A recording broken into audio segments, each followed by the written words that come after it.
जय हिंद साथियों, एक बार फिर से स्वागत है आप सभी का आपके अपने इस परिवार इजी साइंस में। अपना टॉपिक चल रहा था तत्व यौगिक मिश्रण, जिसमें हमने सबसे पहले पदार्थ की अवस्थाएं, परमाणु, परमाणु क्रमांक, भार, इलेक्ट्रॉन, प्रोटॉन, न्यूट्रॉन जाना सेकंड क्लास में।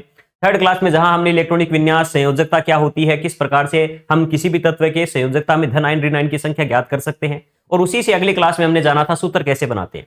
फिर उसके बाद हमने जाना मोल कॉन्सेप्ट क्या होता है, परमाणु भार, तुल्यांकी भार या जिसे हम अपना क्या बोलते हैं मूलर द्रव्यमान कहते हैं। और उसके बाद लास्ट क्लास में हमने आवर्त सारणी के बारे में जाना। ये टॉपिक अपने आप में बड़ा इसलिए है क्योंकि इसी टॉपिक के अंदर जो भी हम पार्ट पढ़ रहे हैं वो अपने आप में एक टॉपिक होते हैं। कई एग्जाम के अंदर डायरेक्टली इनके मेंशन किया होता है, लेकिन अपने एग्जाम में डायरेक्टली इनका नाम तो नहीं है कहीं पर भी, लेकिन ये तत्व यौगिक मिश्रण से ही इनडायरेक्टली रूप से जुड़े हुए होते हैं, जहां से अपने एग्जाम में पर्सन आए हुए भी है। आप अगर पीछे के पेपर देखते हो, और आज जो अपनी क्लास होने वाली है उसके लिए मैं डेफिनेटली आपको 100% कह सकता हूं, आज की क्लास से आपके पेपर में जरूर एक या एक से अधिक पर्सन देखने को मिलेंगे, क्योंकि ये डायरेक्टली वो टॉपिक है जो अपने सिलेबस में मेंशन है। धातु है, धातु रूप धातु, जहां धातुओं के गुण क्या होते हैं कौन। अब देखो, इससे पहले इसका अर्थ ये बिल्कुल भी नहीं है कि इससे पहले वाले टॉपिकों से पर्सन नहीं आएंगे। टॉपिक आपको जितने भी करवाए जा रहे हैं, जो भी क्लास में जो इंफॉर्मेशन, जो कंटेंट आपको बुक में हर लाइन हर शब्द दिया गया है, वो डायरेक्टली आपके एग्जाम से रिलेटेड है। मैंने ऐसी कोई भी पॉइंट, आप खुद सोचिए, 200 पेज में अगर बुक कंप्लीट की गई है, ये 200 पेज की अगर बुक है तो उसके अंदर वही बात इंक्लूड की गई है जो आपके एग्जाम से डायरेक्टली रिलेटेड है। जहां मार्केट में आप देखोगे इसी सेम कंटेंट पर 300 से अधिक पेज की थ्योरी के अंदर बुक मिल रही है, हमने 270 पेज में आपको थ्योरी प्लस ऑब्जेक्टिव दोनों प्रोवाइड करवाए। तो उसका हर एक लाइन, हर एक पॉइंट वही है जो एनसीईआरटी आरबीएससी का मोस्ट इंपोर्टेंट पॉइंट है, जो 25 से अधिक ऑथेंटिक बुक्स का निचोड़ एक जगह दिया गया। और रही बात जो आए हुए क्वेश्चंस एग्जाम में जो एनसीईआरटी में भी नहीं मिलते, उनको भी डायरेक्टली मेंशन किया गया। कई विद्यार्थी मैसेज करते हैं कि सर एनसीईआरटी में नहीं लिखा हुआ, लेकिन उनको शायद नहीं पता कि अब तक के पेपर में या एग्जाम में ऐसे पर्सन आए हुए हैं तभी उन पॉइंटों को इंक्लूड किया गया है। तो आप विश्वास करके इन चीजों को पढ़े, और आज की क्लास का तो कोई भी पॉइंट आपसे मिस होना नहीं चाहिए। छोटी सी क्लास होगी, लेकिन उससे एग्जाम में डेफिनेटली पर्सन आएगा। चलिए देखिए, लास्ट क्लास में एक छोटा सा क्विक रिवीजन करवा देता हूं मैं वापस से आपको। हमने लास्ट क्लास में जाना था तत्व क्या होता है, और तत्व से संबंधित हमने आवर्त सारणी के बारे में जाना। तत्व क्या होता है हमने बात की थी। देखिए, परमाणु तत्व में अंतर पड़ा। पदार्थ का वो सूक्ष्मतम रूप जो रासायनिक अभिक्रिया में भाग लेता है वो तो होता है परमाणु, और वो सरलतम पदार्थ जिसे और अधिक कोई नई चीजों में नहीं बदला जा सकता उसे हम तत्व कह देते हैं। जैसे हाइड्रोजन है तो अभिक्रिया के बाद हाइड्रोजन ही रहेगा, उससे कोई ऑक्सीजन वगैरह नहीं, नया पदार्थ नहीं बन सकता। तो ये बात है तत्व। और ये एक ही समान परमाणु से मिलकर बने होते हैं। जैसे हाइड्रोजन के ही परमाणु मिलकर तत्व बनाएंगे, यानी परमाणु तत्व का ही एक बहुत ज्यादा छोटा रूप होता है। ये पदार्थ का शुद्ध रूप है, क्योंकि ये किसी अन्य चीज की मिलावट नहीं है। तत्व शुद्ध रूप में, रासायनिक रूप से शुद्ध कौन कौन से होते हैं, तत्व और यौगिक होते हैं। मिश्रण अशुद्ध कहलाता है। फिर हमने बात की आधुनिक आवर्त सारणी हेनरी मोजले की, जिस पे आगे चर्चा करेंगे। ब्रह्मांड में सबसे ज्यादा हाइड्रोजन है, हमारे शरीर में सबसे ज्यादा ऑक्सीजन है, वायुमंडल में सबसे ज्यादा नाइट्रोजन है, पृथ्वी की भूपर्पट्टिया, पृथ्वी पे सबसे ज्यादा ऑक्सीजन है। फिर हमने बात की आवर्त सारणी, जिसमें सबसे पहले डाबेराइन के तिर्यक की बात की थी कि पहले और तीसरे तत्व के भारों का औसत बीच वाले तत्व के भार के बराबर होता है। तो द्रव्यमान के आधार पर डाबेराइन ने 3 तिर्यक बताए थे, यहां पर मेंशन किए हुए। फिर हमने बात की सेकंड न्यूलैंड्स का अष्टक का नियम। अष्टक का अर्थ होता है 8। जिस प्रकार से संगीत में 7 सुर होते हैं, तो उसी प्रकार 7 तत्वों के जो गुण होते हैं, द्रव्यमान के आधार पर 7 तत्वों को जचाया जाए तो उनके गुण अलग अलग मिलेंगे। 8वां गुण वो पहले तत्व के समान मिलेगा, यानी अष्टक यानी 8वां गुण पहले वाले तत्व के समान मैच करने लगता है। ये रूल उसने न्यूलैंड्स ने बताया था। उस समय तक 56 तत्व ज्ञात थे, याद रखना। थोरियम तक उसने बताने का प्रयास किया। 56वां तत्व उस समय ज्ञात थे, थोरियम तक बताया, लेकिन ये काम किया सिर्फ कैल्शियम तक। उस समय जो कैल्शियम जिस नंबर पे आता था, उस समय सिर्फ कैल्शियम तक ये रूल लागू हुआ, इसलिए इसको भी फिर फेल कर दिया।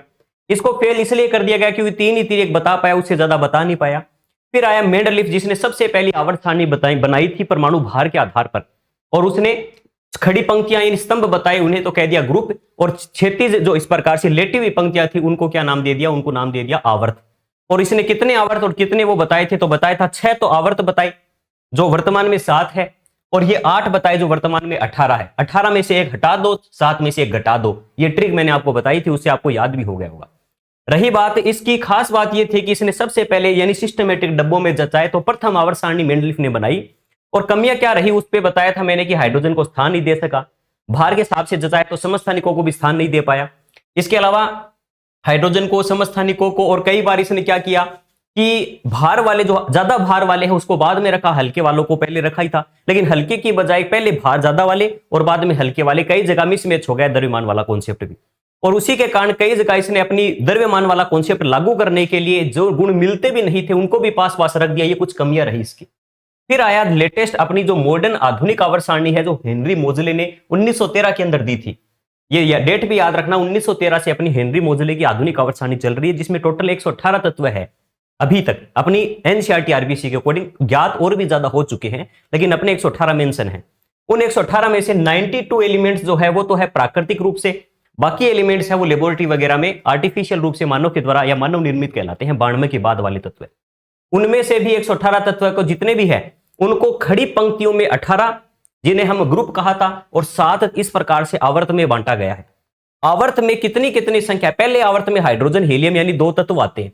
इसी प्रकार 2, 8, 8, 18, 18, 32, 32 का एक ट्रिक बताई थी मैंने आपको, और साथ ही साथ मैंने आपको कुछ और ये तरीके बताए थे कि हे ली ना की रब से फरियाद, बेटा मांगे कार स्कूटर बाप राजी। ठीक है, बैंगन आलू गाजर इन थेला, कहे सीताजी सुनो प्रभु, नाना पापा ऐसे सब भाई, ओल्ड स्टाइल से टिपो, फिर कल बाहर आई आंटी, और हिन्ना और करीना के बीच में उनका एक्स आ गया। और साथ ही साथ ये बताया था ये 2 नंबर पे आता है, फिर 2, 8, 8, 18, 18, 32, 32।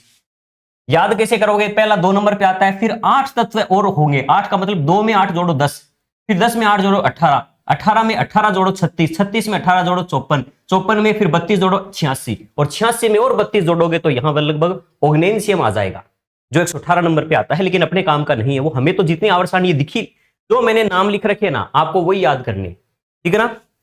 बाकी 100 के बाद अनडेक वगैरह ये आपके काम की नहीं है।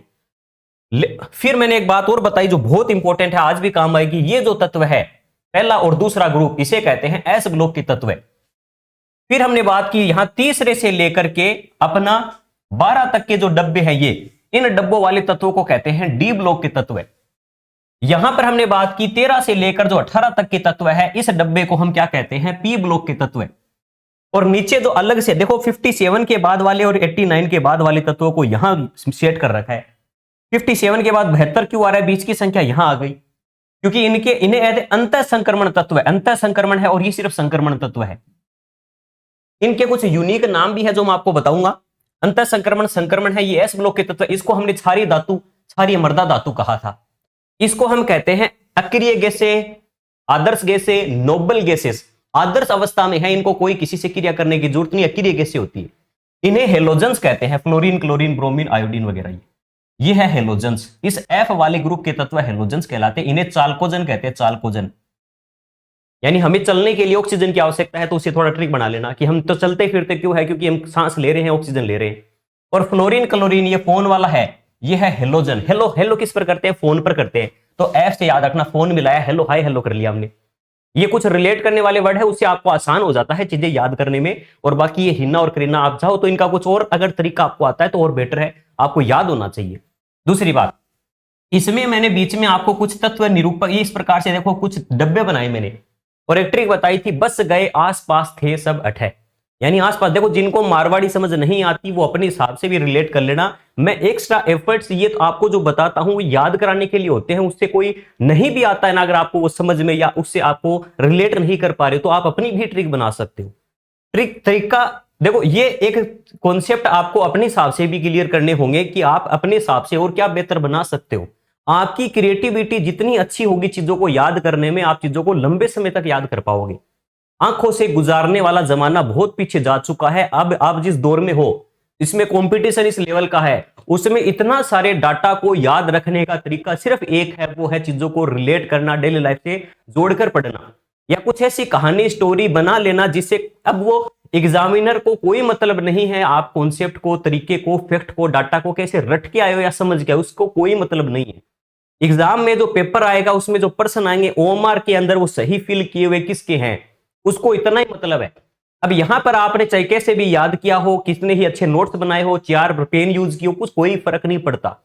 फर्क इस बात से पड़ता है कि आपकी चीजें ओएमआर में एग्जाम वाले दिन करके आ गए क्या, और वो वही बच्चा करके आ सकता है जिसको इतनी सारी किताबों का इतना सारा मैटर याद रहे। और याद उनको ही रहेगा जो इसी प्रकार के कुछ अपने तरीकों से चीजों को याद रखते हैं। ठीक है, तो बोरोन है, सिलिकॉन, आर्सेनिक, जर्मेनियम, एंटीमनी और पोलेनियम और ये टेलुरियम, ये कुछ तत्व है जिन्हें उपधातु कहते हैं। आगे टॉपिक आएगा अपना पूरा, इसमें धातु और अधातु दोनों के गुण पाए जाते हैं, वो उपधातुएं होती है। एक बात आई थी, इस उपधातु के लेफ्ट साइड में जितने भी तत्व है आवर्त सारणी में, वो सारे धातुएं हैं। इसके राइट साइड में जितने भी तत्व है वो सारी की सारी अधातु हैं। ये धातु है हाइड्रोजन को छोड़कर सारी की सारी, और बाकी ये सारी की सारी अधातुएं हैं। हाइड्रोजन भी अधातु होती है, याद रखना। तो एग्जाम में प्रश्न आ जाए कि कौन सी धातु है कौन सी अधातु है, तो अगर आपको थोड़ी बहुत ट्रिक आती है, यह ट्रिक की जरूरत ही नहीं, आप इतनी बड़ी आवर्त सारणी वहां बनाने थोड़ी बैठोगे। आप तो एक बात याद रखना, एक तो फ्लोरीन वाली पूरी लाइन है, ओल्ड स्टाइल से है, नाना पापा है और कार्बन है, बस एक है, फिर दो है, फिर तीन है, फिर फ्लोरीन वाली पूरी लाइन है और हीलियम वाली पूरी लाइन है। बात समझ आ गई? यानी कार्बन अकेला है, फिर नाइट्रोजन के दो है, ऑक्सीजन के तीन है, फ्लोरीन और ये वाली पूरी लाइन है। इससे आपके लिए आसान हो जाएगा अधातु को याद करना। अधातु याद हो गई, और इसमें एक हाइड्रोजन, और आप अपने आप से याद रखना हाइड्रोजन अधातु होती है, धातु नहीं हाइड्रोजन। भले ही हम धातु साइड में रख रहे हैं और इसका 1s1 में आता होगा, एक हाइड्रोजन की प्लस संयोजकता एक होती है, सब कुछ होता होगा, लेकिन ये आवारा तत्व है, इसका कोई स्थान इसीलिए फिक्स कर ही नहीं पाया। इसको रखें यहां लेकिन गुण इनके साथ मैच कर रहे हैं, तो हाइड्रोजन को आवारा तत्व इसीलिए कहते हैं क्योंकि इसका कोई अता पता नहीं है। ये सारी बातें हमने कर ली थी। संयोजकता की भी बता दिया था कि इनकी संयोजकता +1 होती है, ये +2 वाले हैं, इनको छोड़ दो बीच में, ये +3 वाला है, ये 4+ भी होता है, -4 होता है, फिर 3 -के 2 -के 1, ये 0 संयोजकता वाला है। इसी प्रकार आप सबकी संयोजकता सेम है। एल्यूमिनियम का रटने की जरूरत ही नहीं है। अगर बोरोन की आती है और बोरोन की नहीं आती है तो आपको बोरोन का नंबर पता है, 5 नंबर पे आता है, तो 1s2 2s2 2p1 2p1, यानी बोरोन 1 नंबर पे आता है, 13 नंबर डब्बे से शुरू हो जाता है बोरोन। अगर जिन बच्चों को यह बात याद रह जाती है या दिमाग में बात समझ में आ गई, बोरोन P1 का है, ये P2 है, P3 है, P4 है, P5 है, P6 है। P1 का अर्थ क्या होता है इलेक्ट्रॉनिक विन्यास में, आपने समझ लिया। अब देखो आपको एक बात समझ में आ रही होगी, परमाणु इलेक्ट्रॉनिक विन्यास कितने इंपॉर्टेंट थे कि धातु है, धातु तत्व, यौगिक की संयोजकता, परम कौन सा धातु है, धातु सब याद हो सकता था उससे आपको, इसलिए वो पार्ट इंपॉर्टेंट था और हम आप इसलिए समझाया गया आपको अच्छे से। तो P1 में आता है तो हम कहते हैं P1 वालों की संयोजकता +3 है। क्यों है? क्योंकि बाह्यतम कोश में 2 इलेक्ट्रॉन ये रहे, एक ये रहा, 3 इलेक्ट्रॉन निकालेगा, +3 आ जाएंगे बोरोन वालों पर। ठीक है, आगे देखो, सिलिकॉन वालों पर कार्बन वाले जो है उस पे +4 -4 हो सकते हैं, क्योंकि अष्टक पूरा करने के लिए 4 दे भी सकते हैं, ले भी सकते हैं। फिर आते हैं नाइट्रोजन पर, देखना -3 होता है।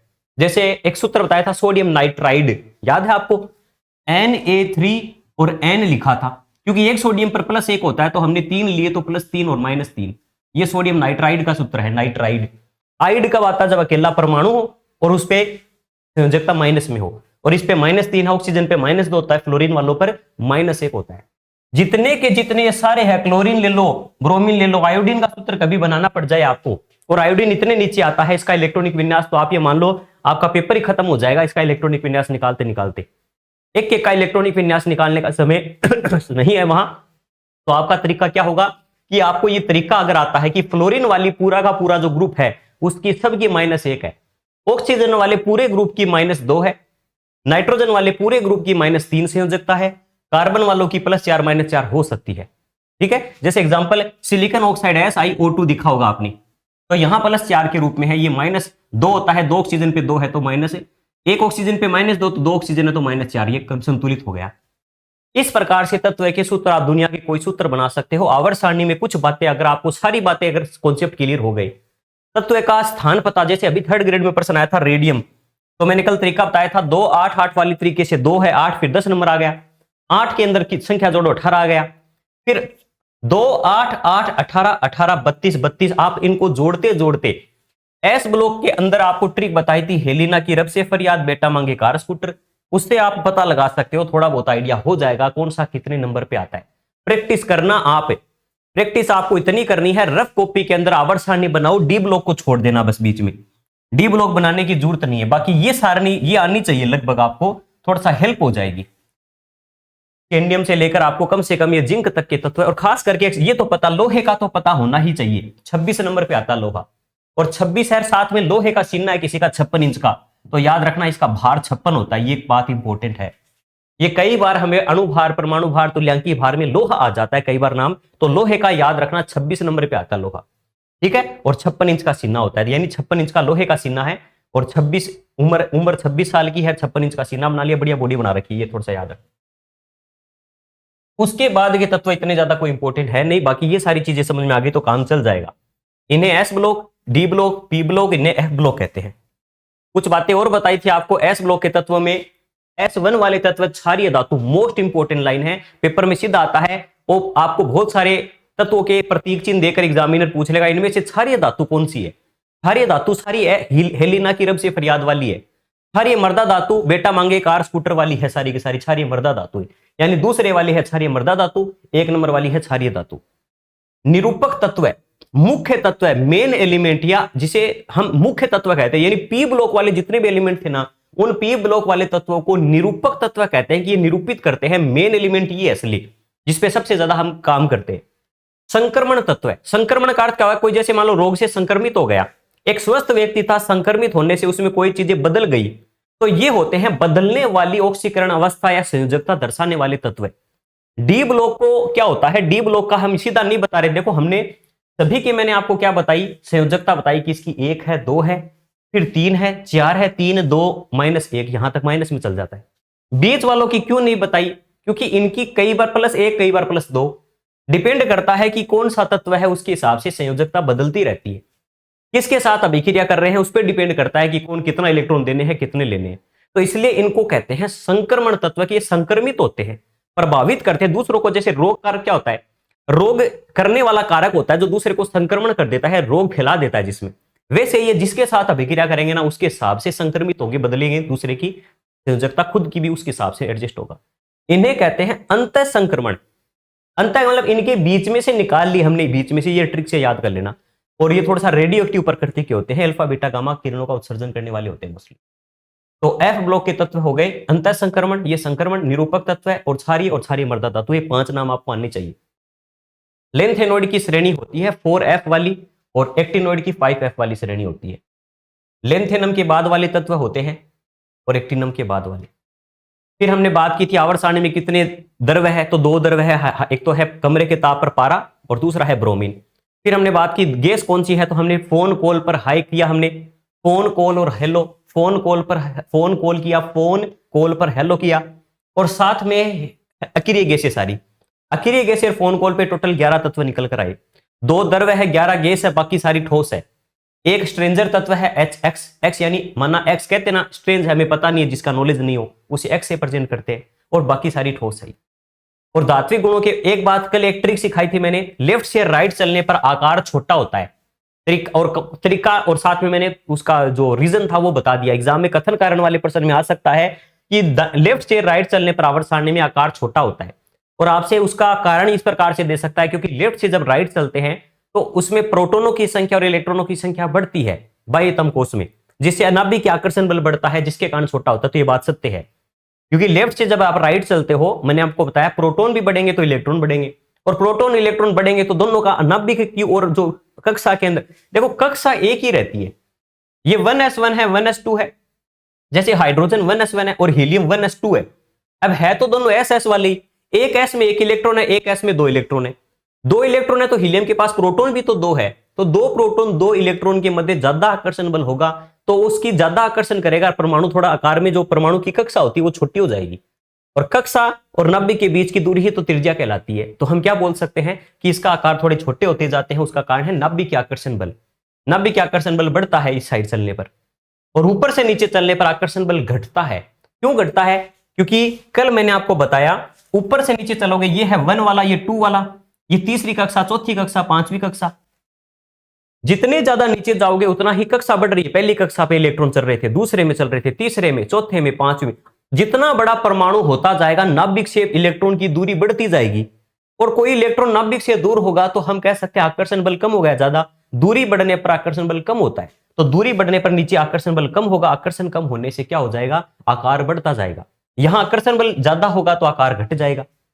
आकार समझ में आ गया तो आकार के अलावा कोई भी नाम आ जाए आपके सामने, जैसे आकार के अलावा आपको नाम दे दे आयनन एंथैल्पी, इलेक्ट्रॉन लब्धि एंथैल्पी, या विद्युत ऋणात्मकता, क्योंकि लेफ्ट से राइट चलते हैं तो यह धातु आती है और यह धातु पे नेगेटिव चार्ज होते हैं, तो हम कहते हैं लेफ्ट से राइट विद्युत ऋणात्मकता बढ़ती है। और धनात्मकता नाम दे दे, यह बात भी याद रखना, उसका उल्टा आपको समझ में आना चाहिए, लॉजिक लगाना, रटना मत ट्रिकों को। ट्रिक आपकी हेल्प कर सकती है चीजों को लंबे समय तक याद करने में, लेकिन ट्रिक में भी कॉन्सेप्ट लगाने जरूरी होते हैं, आपको लॉजिक पता होना चाहिए उस ट्रिक का। कि सर ने तो लिख दिया ट्रिक में, लेकिन आप उसको रट के ही बैठ गए कि ना सर आपने तो कह दिया कि इधर से इधर चलने पर आकार के अलावा हर चीज को मुझे तो ये करना है। लेकिन सर ने आपको ये समझाया कि संयोजकता सबकी एक जैसी होती है ऊपर से नीचे। आप तो कहोगे सर ऊपर से नीचे चलने पर तो फिर कम ज्यादा होनी चाहिए। नहीं, ये बात समझाई हुई है, सबकी प्लस एक संयोजकता है, तो संयोजकता ऊपर से नीचे चलने पर प्रभावित नहीं होती। लेफ्ट से राइट चलने पर संयोजकता पहले बढ़ती है फिर घटती है। ये सारे लॉजिक आपको बता चुका हूं। अब अपनी मेन क्लास पर आते हैं, जो आज की क्लास है। हमने क्विक रिवीजन क्या पूरा जो कल 2 घंटे में जो पढ़ा था ना, वो सिर्फ और सिर्फ 5 से 10 मिनट हुए होंगे, उसको रिवीजन कर लिया। एक दिन में हम जो पढ़ रहे हैं ना, जितना आपको लग रहा होगा सर 1-2 घंटे में आप 1-2 पेज करवा रहे हो, इतना स्लो क्यों चल रहे हो। देखो, एक तो ये बात समझना कि यहां बच्चे जो पढ़ने आ रहे हैं, मेरे जो स्टूडेंट हैं, मेरे जो साथी हैं, वो हर एक बैकग्राउंड वाले हैं, चाहे वो आर्ट्स वाले भी हैं। एक वो भी विद्यार्थी है जो कई सालों से एक्स सर्विसमैन है, ऐसे भी मैसेज आते हैं कि सर मैं 15 साल बाद तैयारी कर रहा हूं और मुझे बहुत अच्छे से साइंस समझ में आ रही है। और मैं ये भी मानता हूं, इसे बहुत सारे विद्यार्थी जो अभी 3rd ग्रेड में बहुत अच्छे लेवल की तैयारी करके आए, उनके लिए स्पीड स्लो है। जो एक्स सर्विसमैन है उनके लिए स्पीड थोड़ा सा ज्यादा लग सकती है, और बीच वाले विद्यार्थी रिलेट कर पा रहे हैं कि हाँ सर हमें समझ में आना चाहिए। मेन चीजें क्लियर करना, कॉन्सेप्ट क्लियर करना प्रायोरिटी है, ना कि जल्दी सिलेबस करना। सिलेबस आपका इतने जल्दी हो जाएगा कि मैं मान के चलता हूं कि आप ये जब मेरे साथ कर लोगे ना, कल आपको खुद को फील होगा क्लास में चीजें याद हो गई है। और जब आप 2 महीने में, मैं कह रहा हूं 3 बार रिवीजन कर दोगे, अगर इस प्रकार से अगर आपने एक बार कॉन्सेप्ट क्लियर कर लिए, जब चीजें समझ में आने लगती है ना, तो रिवीजन में आपको समय नहीं लगेगा, विजन में समय लगता है हमेशा। और विजन जितना क्लियर होगा, रिवीजन उतना आसान होगा आपके लिए। इसलिए एक बार तसल्ली के साथ जिस स्पीड से जो करवाया जा रहा है उसको आप समझने का प्रयास कीजिए। मैं आपके लिए सबसे बेहतर से बेहतर कोशिश कर रहा हूं करने की, और आप अपने नजरिए से उस चीज को हो सकता है कम या ज्यादा आंक रहे होंगे, वो आपकी सबकी अलग अलग पॉइंट ऑफ व्यू है। मैं सबको तो देखो खुश नहीं कर पाऊंगा। जिनको फिर से कह रहा हूं, जिनको लगे कि हम बहुत स्लो चल रहे हैं, मात्र 54 वीडियोस में पूरा एलडीसी का सिलेबस आपको करवाया हुआ है, उसे देख लीजिए और साथ में बुक पढ़ लीजिए, आपका काम हो जाएगा। जिनको जल्दी करना है, बाकी जो विद्यार्थी चाहते हैं कि नहीं सर मैं सीखना चाहता हूं, वर्तमान का जो पेपर है वो समझ आधारित पेपर आ रहा है, अब पुराने कॉन्सेप्ट से, रटे हुए फैक्ट से काम चलेगा नहीं। पीछे वाले एग्जाम थोड़ा इजी लेवल का, मैं कहता हूं साइंस पेपर इजी आ गया था, तो 54 वीडियोस ने हेल्प कर दी। मैं इस बार खुद वो कह रहा हूं कि 54 की बजाय अगर आप ये वीडियोस देख रहे हो तो ज्यादा हेल्प रहेगी आपकी, क्योंकि इस बार मुझे उम्मीद है कि पेपर थोड़े अच्छे स्तर का आएगा, और उस स्तर को मैच करने के लिए आपको ये चीजें समझनी पड़ेगी, रटने से काम नहीं चलेगा। चलो आज का जो टॉपिक है वो समझाता हूं। बहुत ही ज्यादा इजी पार्ट है ये अपने इस टॉपिक का, और सबसे अच्छी बात है इस इजी पार्ट से ही सबसे ज्यादा प्रश्न आते हैं। टॉपिक का जो नाम है वो है, देखो अब तक हमने क्या पढ़ा था, हमने पदार्थ की अवस्थाएं, पदार्थ को वर्गीकृत किया, उसमें एक नाम आया शुद्ध आधार पे पदार्थ, तत्व और यौगिक और मिश्रण में बांटते। अब हम बात करते हैं तत्व कितने प्रकार के होते हैं। हमारी आवर्त सारणी में तत्व का टॉपिक हमने शुरू किया। एक तो बैकग्राउंड में तो वापस चेंज कर रहा हूं, व्हाइट रख रहा हूं, ग्रीन में काफी लोगों को समस्या आ रही थी कि सर थोड़ा सा आंख समझ नहीं आ रहा, ग्रीन में इतना क्लियर लिखा हुआ दिखता नहीं है। देखो हमने टॉपिक की शुरुआत की एलिमेंट या तत्व। तत्वों के प्रकार पे चर्चा कर रहा हूं। तत्व होते हैं मुख्यतः 3 प्रकार के, धातु, अधातु, और तीसरा है अपनी क्या, मिश्र धातु नहीं, उपधातु। ये जो अभी वर्ड लिया है इसको भी गौर से सुनना, एक नाम लिख रहा हूं मिश्र धातु। एग्जाम में प्रश्न आता है निम्न में से कौन सा एक तत्व है, और एग्जामिनर या तो देखो सरल प्रश्न बनाएगा तो ऑप्शन देगा धातु है, धातु, उपधातु, मिश्र धातु। याद रखना मिश्र धातु तत्व नहीं होती, ये तत्व नहीं होता, ये एक मिश्रण है। ये एक मिश्रण है जो हम अशुद्ध प्रकार के पढ़ते हैं। ये नोट लगा लेना, समझ लेना, अच्छे से याद कर लेना। मिश्र धातु होती है, वो तत्व नहीं होती। जैसे एग्जाम्पल एग्जाम में ये भी आ सकता है, पेपर अच्छा बनाया ना एग्जामिनर क्या देगा, निम्न में से कौन सा एक तत्व है, ऑप्शन देगा आपको सोना, या हिंदी में लिख के देगा जानबूझकर वो, सोना, चांदी, ठीक है, पित्तल या मरकरी, या चलो ये हो सकता है, ये 4 ऑप्शन दे दे। अब एग्जामिनर ने पूछा कौन सा एक तत्व है या कौन सा तत्व नहीं है, कौन कौन से तत्व है। आजकल प्रश्न आ रहे हैं, आपको 4-5 ऑप्शन देगा। जैसे आपको सोना दे दिया, चांदी दे दिया, मरकरी दे दी, पारा हो गया, चलो एक ब्रोमीन, एक दे दिया गंधक। आजकल जरूरी नहीं 4 ही ऑप्शन मिले, आपको कथन में ही एक साथ 5-7 तत्वों के प्रतीक देकर पूछेगा ऑप्शनों में, पहला और 5वां तत्व है, 7वां और 8वां तत्व है और धातु तत्व है, 8वां 9वां उपधातु है, तत्व है, 11वां मिश्र धातु। इस प्रकार से आपको कुछ कैसे भी घुमा दे, आपके दिमाग में कॉन्सेप्ट क्लियर होना चाहिए क्या चीज का, कि मिश्र धातु तत्व नहीं होते। ये मिश्रण होते हैं दो या दो से अधिक जब धातुएं किसी भी अनुपात में या परसेंटेज में मिलाई जाए। जैसे मैं आपको कहूं इसमें से आपको थोड़ा बहुत कभी पढ़ा होगा तो बताना कौन सा मिश्रण है या कौन सा तत्व है। देखो सोना एक तत्व है, क्योंकि सोना क्या होती है, एक धातु होती है जिसे एयू से प्रेजेंट करते, एक प्रतीक चिन्ह है सोने का। चांदी भी एक धातु है, एजी से प्रेजेंट करते हैं चांदी को। पित्तल को छोड़ो, मरकरी भी एक धातु है जो कमरे के ताप पर द्रव अवस्था में है। इसके अलावा देखो ब्रोमीन भी एक अधातु है जो कमरे के ताप पर द्रव अवस्था में। याद है ना, सारी चीजें नाम आए हुए हमारे सामने, आपके सामने जितने प्रतीक चिन्ह आ चुके ना आवर्त सारणी में, आप खुद ही पहचान लोगे। फ्लोरीन, क्लोरीन, ब्रोमीन वाली में आता है ब्रोमीन, तो फ्लोरीन वाले सारी अधातु थी, मैंने कहा था आपको। इसके अलावा गंधक जिसे सल्फर भी कहते हैं। चलो मुझे ये बताओ, सल्फर धातु है क्या धातु है? आपको याद है ओल्ड स्टाइल से, ओल्ड ऑक्सीजन, स्टाइल का मतलब क्या था, एस से सल्फर था वहां। ये देख लेना आप, ये जब आपको बताया था मैंने कि सल्फर क्या होता है, आपने मान लीजिए आपको पता नहीं है सल्फर क्या है, ये रहा ओल्ड स्टाइल से सल्फर था, एस से सल्फर था। ओल्ड स्टाइल सल्फर और सेलेनियम, सल्फर फास्फोरस भी अधातु होती है, याद रखना ये बात भी। तो याद रखना सल्फर यहां लिख रहा हूं सल्फर ये, और सल्फर को कई जगह किताबों में गंधक लिखा हुआ मिलता है, सल्फर में गंध आती है, ठीक है ना। एक जैसे सड़े हुए अंडे जैसी गंध, हाइड्रोजन सल्फाइड में सड़े हुए अंडे जैसी गंध आती है, इसमें गंध वाला होता है सल्फर, इसलिए गंधक नाम पड़ गया इसका। दूसरी बात, उपधातु, कोई ऑप्शन तो नहीं लिखा लेकिन यहां मैं लिख देता हूं, ब्रोमीन के साथ साथ बोरोन या सिलिकॉन भी लिखा हुआ आ सकता था। तो बोरोन क्या है, बोरोन यहां पर लिख दिया मैंने, ये सिर्फ बी, बोरोन बी होता है, ब्रोमीन बी आर होता है। तो अब एक नाम बच गया इन सब के अंदर से, वो कौन बच गया, वो बच गया पित्तल। पित्तल क्या होता है? पित्तल कोई धातु नहीं होती, पित्तल कोई अधातु या उपधातु नहीं, पित्तल एक मिश्र धातु है जो तांबे से, पित्तल क्या होता है, एक ट्रिक याद रखना, पिताजी, पी से पित्तल, ता से तांबा, तांबा कहते हैं कॉपर को, और जी से जिंक, जिंक। 70% लगभग कॉपर और 30% जिंक जब हम मिला देते हैं आपस में। मैंने एक बात आपसे कही थी ना, परसेंटेज की जब भी बात आ जाए ना कि कोई चीज परसेंटेज में मिला रहे, जैसे हवा एक मिश्रण है, हवा में 70% नाइट्रोजन, 71% मान ली 70%, फिर 21% नाइट्रोजन है अपनी, ऑक्सीजन है, 0.9% आर्गन है, CO2 है 0.04%। तो वो परसेंटेज की जब बात आती कहीं भी, तो वो हमेशा और हमेशा मिश्रण होगा। जब बात आ जाए सूत्र की कि कोई चीज, देखो हवा का दुनिया में कोई सूत्र नहीं होता। पित्तल का अगर एग्जामिनर आपसे पूछ ले पित्तल का सूत्र क्या होगा, पित्तल का रियल में कोई सूत्र ही नहीं होता। उन चीजों का कभी सूत्र नहीं होता जब कोई चीज परसेंटेज में मिलाई जाए। जैसे मैं कहूं रक्त का सूत्र बताओ, आपने रक्त का टॉपिक इतना बड़ा पढ़ा होगा जिंदगी में, कभी किसी भी टीचर ने आपको यह नहीं कहा होगा कि रक्त का सूत्र ये होता है, होता ही नहीं है।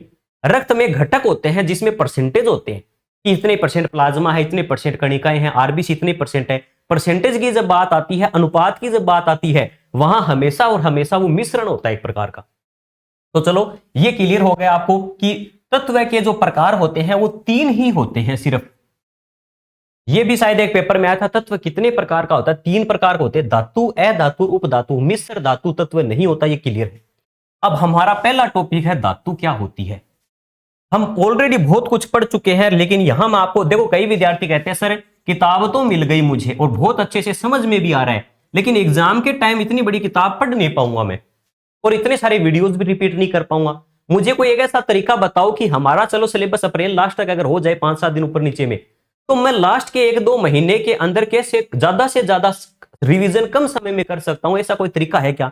इसका तरीका होता है शॉर्ट नोट्स खुद के तैयार करना, और उसका एक छोटा सा डेमो मैं आज आपको देता हूं। जैसे आज हम टॉपिक पढ़ रहे हैं धातु, तो आपको क्या करना है, पूरी लाइन टू लाइन नोट्स नहीं बनाने, आपको बीचों बीच जैसे धातु लिख दिया। अब देखना, फ्लो चार्ट टाइप की चीजें बनानी होती है, माइंड मैप कहते हैं या फ्लो चार्ट बोल लो, यहाँ पे चार्ट वगैरह जो भी इसे मानते हो, इसे शॉर्ट नोट्स बना सकते हो। धातु के एक साइड में आपने लिख दिया कि धातु के गुण, पहली बात, धातुएं वो होती है जो इलेक्ट्रॉन का त्याग करती है। इसका मतलब यहां शॉर्ट में आप चाहो तो लिख सकते हो इलेक्ट्रॉन त्यागने वाली, या तीर का निशान दे दिया। इलेक्ट्रॉन निकलता है तो हमेशा धातुओं पे कैसा चार्ज आता है, तो याद रखना प्लस चार्ज आता है। धातुएं धनात्मक होती है, पॉजिटिव चार्ज वाली होती है। इलेक्ट्रॉन निकलेगा, पॉजिटिव चार्ज आएगा, उसे धातु कहेंगे। बात समझ में आई?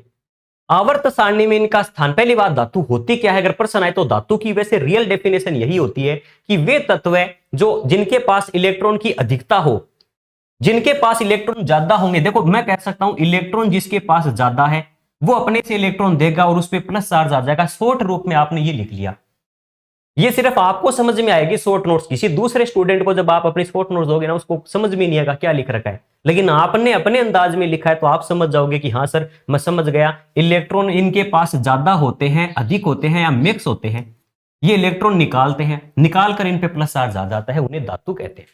और यही बात इतनी बड़ी लाइन में हमारी बुक में लिखी हुई मिलेगी आपको कि जो तत्व होते हैं धातु या मेटल्स किन्हें कहते हैं, ऐसे तत्व जो इलेक्ट्रॉन त्याग कर धन आवेशित हो जाते हैं धातु के। इतनी बड़ी लाइन को एक छोटे से वर्ड में प्रेजेंट कर दिया, इलेक्ट्रॉन निकाल दिया, प्लस दिखा दिया। दूसरी बात, एग्जांपल्स आपको बताने की जरूरत नहीं है, आपने आवर्त सारणी सीख ली, अधातु अगर याद हो गए, उपधातु याद हो गई, तो बची हुई सारे के सारे एलिमेंट्स है वो सारे के सारे धातु में आ गए। एक दो एग्जाम्पल लिखना चाहो तो एग्जाम्पल यहां लिख सकते हो कि एग्जाम्पल लिख रहा हूं मैं यहां पर, जैसे सोना है, चांदी है, ठीक है, लिथियम है, सोडियम है, पोटेशियम है, ये सारे के सारे क्या है, धातुएं है, Au है। ये आप प्रतीक चिन्ह भी ना सीख जाओगे, मैं आपको आगे टॉपिक पढ़ा दूंगा एक आगे।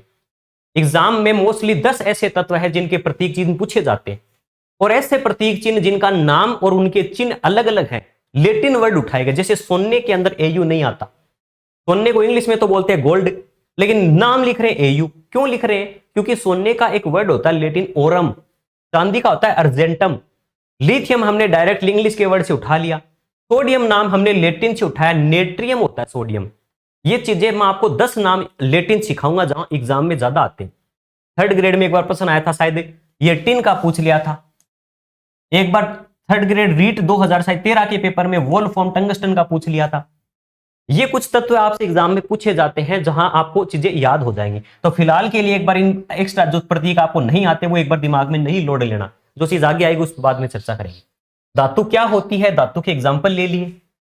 अब देखो, फिर हम यहां पॉइंट लिख रहे हैं अगला कि अब तक 118 तत्व ज्ञात है, उनमें से अधिकांश तक कौन से तत्व थे, अधिकांश तत्व धातु ही आवर्त सारणी में। 118 में से लगभग 80 एलिमेंट कह सकता हूं, लगभग 80 के आसपास या इससे ज्यादा होते हैं, लगभग इनकी संख्या है वो 90 के आसपास है वैसे तो। क्योंकि आप सोचो आवर्त सारणी, वैसे रटने ये कोई एग्जाम में प्रश्न आज तक आया हुआ नहीं है कि कितनी धातुएं हैं आवर्त सारणी में, ये कोई फिक्स पर्सन बनता भी नहीं है क्योंकि अभी तक ज्ञात चल रही है। हो सकता है कोई एग्जामिनर पर्सन दे दे, कोई नया ऑब्जेक्शन लगाने वाला कह दे कि अब ये नया एलिमेंट हो जाएगा, ये धातु है, तो ये कोई पर्सन नहीं बनता। लेकिन ये कह सकते हो अधिकांश आवर्त सारणी में लेफ्ट साइड के अंदर पाया जाती है, इनकी लोकेशन लेफ्ट साइड में है। किसके अंदर? आवर्त सारणी में, पीरियोडिक टेबल के अंदर ये लेफ्ट साइड के अंदर होती है। और अधिकांश संख्या लगभग मैं कहूं 118 में से जो लगभग एलिमेंट्स है वो सारे के सारे 80 से 90 के आसपास जो है, लगभग 90 मान के चलना। यहां जो मैंने ये तो ली है शायद कोई ऑथेंटिक बुक से, ये मीटर तो जो पुरानी आरबीएससी की किताब में तो 80 लिखा हुआ, ये लाइन मुझे याद आ गई। आरबीएससी की पुरानी किताब देखोगे ना, जो पुरानी आरबीएससी किताब, उसमें लिखा हुआ है 80 से अधिक, सीधा सीधा लिखा हुआ है। लेकिन अब जैसे मैं वर्तमान की बात करूं तो उसकी किताबों में तो नहीं मिलता, लेकिन वर्तमान में लगभग 91 से लगभग 93 के आसपास धातुएं बताई जाती है। तो आप चाहो तो ये बात लिख सकते हो, धातुओं की जो संख्या होती है वो लगभग कितनी है, लगभग 90 प्लस धातुएं हैं हमारी पीरियोडिक टेबल के अंदर। आगे ये फ्लो चार्ट देखो, हार्ड लगेगा देखने में, लेकिन जिसने खुद ने बनाया है और समझा है वीडियो को समझाते समय, उसको आसान लगेगा। इतनी सी चीजों के अंदर बहुत सारी जानकारी आ जाएगी। अब देखो नेक्स्ट पॉइंट, ये बात आपको समझ में आ गई। एक बात और, अपवाद याद रखना, लेफ्ट साइड में जितने भी पीरियोडिक टेबल में है वो सारी की सारी है तो धातु। एक अपवाद चाहो तो याद रख लेना, वो कौन है, ऐसा कौन सा है जो लेफ्ट साइड में आता है लेकिन धातु नहीं है, वो है हाइड्रोजन। हाइड्रोजन तो हाइड्रोजन लेफ्ट में आके भी है, एक धातु नहीं है, वो है धातु होती है। ये सारी बात समझ में आ गई। ये तो हो गया धातु क्या होती है, कहां आती है, कितनी होती है, एग्जांपल्स क्या है, ये बेसिक बातें। अब बात करते हैं धातुओं की विशेषता, कि धातुओं के अंदर क्या क्वालिटी ऐसी है जो इनको दुनिया में अलग बनाती है। नाम ही क्यों रखा गया हमें, पीरियोडिक टेबल को एक तत्व ही क्यों नहीं बोल दिया गया सबको, क्वालिटी अलग अलग क्या होती है। देखो धातुओं के गुणों में सबसे पहला पॉइंट यहां लिखा जा रहा है, धातुओं के अंदर पाई जाती है चमक। लस्टर बोलते हैं इंग्लिश में, लस्टर या चमक। देखो कोई भी धातु होती है वो अपने शुद्ध रूप में चमक दिखाती है, लस्टर दिखाती है, चमक होती है उसमें। जैसे आप कहोगे सर लोहा तो मैंने देखा उसमें चमक नहीं है, जंग लगने के बाद हो सकता है, या कोई चीज के ऊपर परत चढ़ने के बाद हो सकता है चमक गायब हो जाए, लेकिन धातुएं शुद्ध रूप में चमक दिखाती है, ये धातु की विशेषता होती है। अधातुएं चमकदार नहीं होती, धातुएं चमकदार होती है, धातु में चमक पाई जाती है।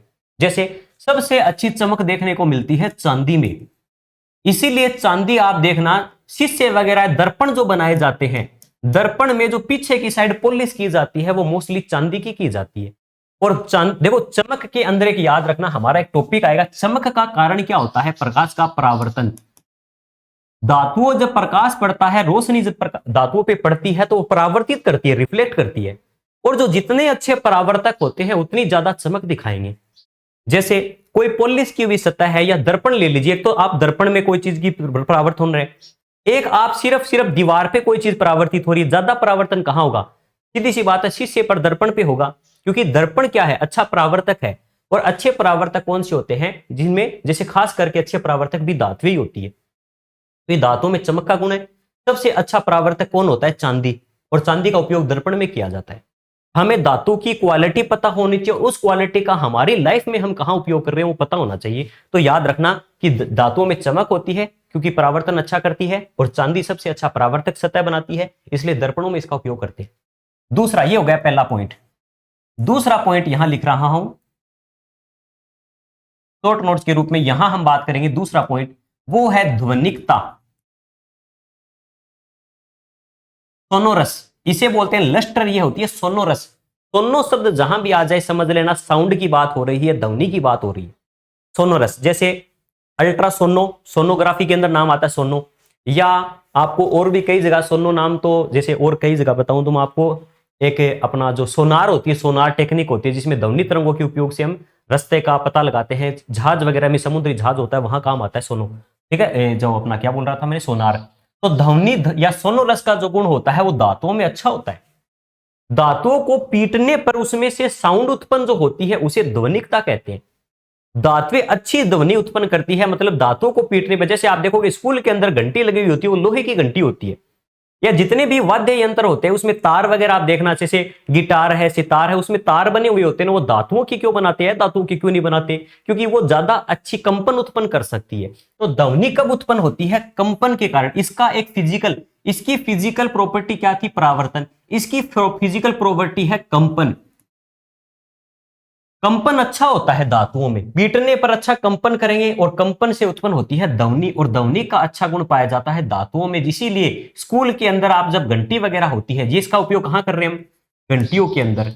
या जितने भी वाद्य यंत्र है, वाद्य यंत्र, उसमें भी हम किसका उपयोग करते हैं? धातुओं का उपयोग करते हैं। क्यों करते हैं? तो एग्जाम में प्रश्न आ सकता है कि धातुएं जो होती है, धातुओं में निम्न में से कौन सा गुण नहीं पाया जाता? या तो सरल सरल ये नाम आएगा, चमक पाई जाती है, ध्वनिकता पाई जाती है।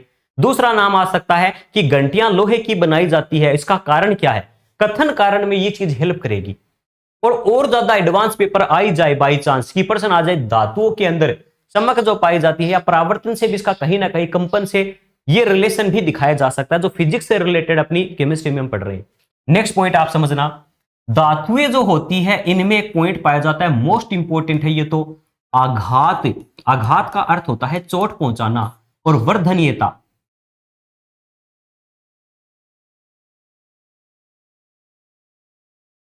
आघात वर्धनीयता, यानी आघात का अर्थ होता है, कहते हैं ना किसी को मुझे बहुत आघात पहुंची आपकी बात सुनकर, यानी चोट, किसी ने कोई ऐसी बात बोल दी जिससे आपको चोट पहुंच गई, आघात पहुंच गई। आघात का अर्थ होता है चोट पहुंचाना, पीटना, मारना किसी चीज को। और वर्धनीय का अर्थ होता है वृद्धि करना। अगर मैं कोई धातु की चीज लूं और उसको पीटूं, पीट पीट कर उसको क्या कर सकता हूं? फैला सकता हूं, वृद्धि कर सकता हूं आकार में। तो इसका अर्थ देखो, जैसे सबसे अच्छा एग्जाम्पल है, इस आघात वर्धनीय के गुण से ही हम जैसे लोहे की चद्दर वगैरह बनाते हैं या एल्यूमिनियम की फॉइल बनाते हैं। तो ये जो लोहे की ये चद्दर सी संरचना बनाते हैं ना, पीट पीट कर चद्दर बनाई जा सकती है। ये सीधा सीधा एग्जाम में आता है कि धातु को पीट कर चद्दर बनाई जा सकती है। ये कौन सा गुण है? तो ये गुण होता है आघात वर्धनीयता। पीट पीट कर उसको फैला दिया लोहे को। जैसे आपने देखा होगा लुहार वगैरह होते हैं, वो अलग अलग प्रकार के जो अपने क्या बोलते हैं बर्तन वगैरह, या सॉरी बर्तन क्या, ये क्या बोलते हैं इसको, जो जैसे पिप्पे वगैरह ये बनाते हैं, आपने देखे होंगे। अलग अलग स्ट्रक्चर बना देते हैं, घरों में उपयोग होने वाले सामग्रियों के रूप में उसको बना देते हैं पीट पीट कर। तो वो क्या, उन्होंने पीट पीट कर उसको एक आकार दे दिया। पीट कर एक आकार देने की जो प्रोसेस है वो धातुओं में होती है। अधातुओं को अगर आप पीटोगे वो बिखर जाएगी, जिसे कहते हैं भंगूर होना। भंगूर का अर्थ होता है, देखिए धातुओं में भंगूरता का गुण नहीं पाया जाता, धातुओं में आघात वर्धनीयता होती है। भंगूर अधातुएं होती है। भंगूर का अर्थ होता है कमजोर होना, मारते ही बिखर जाना। तो याद रखना धातुएं होती है, ये पीट पीट कर चद्दर बनाई जा सकती है। नेक्स्ट पॉइंट देखो, चौथा पॉइंट लिख रहा हूं, चौथा जो पॉइंट है वो है तन्यता। तन्यता, देखो तन्य शब्द होता है तनना, खींचना, यानी एकदम जैसे मान लो मैं कहूं कोई तार को आप खींच दिया आपने बिल्कुल ज्यादा टाइट, तो तार एकदम खींच सकते हैं। जैसे तार जितने भी बने हुए होते हैं वो दांत, जैसे कॉपर आपने, आप कभी भी आप बिजली वगैरह का आपने काम करते हुए देखा होगा तो देखोगे अंदर से तोड़ने पर उसके अंदर तार जो मिलता है वो धातु के होते हैं। तो तार बनाने के दो रीजन होते हैं, एक तो धात्विक होती है, विद्युत की सुचालक होती है तो करंट बहेगा, अधातु में करंट नहीं बहता। और दूसरी अच्छी बात यह है कि धातु जो होती है उसके पतले वायर बनाए जा सकते हैं खींच के। तो याद रखना धातुओं को खींचकर उससे क्या बनाए जा सकते हैं, तार।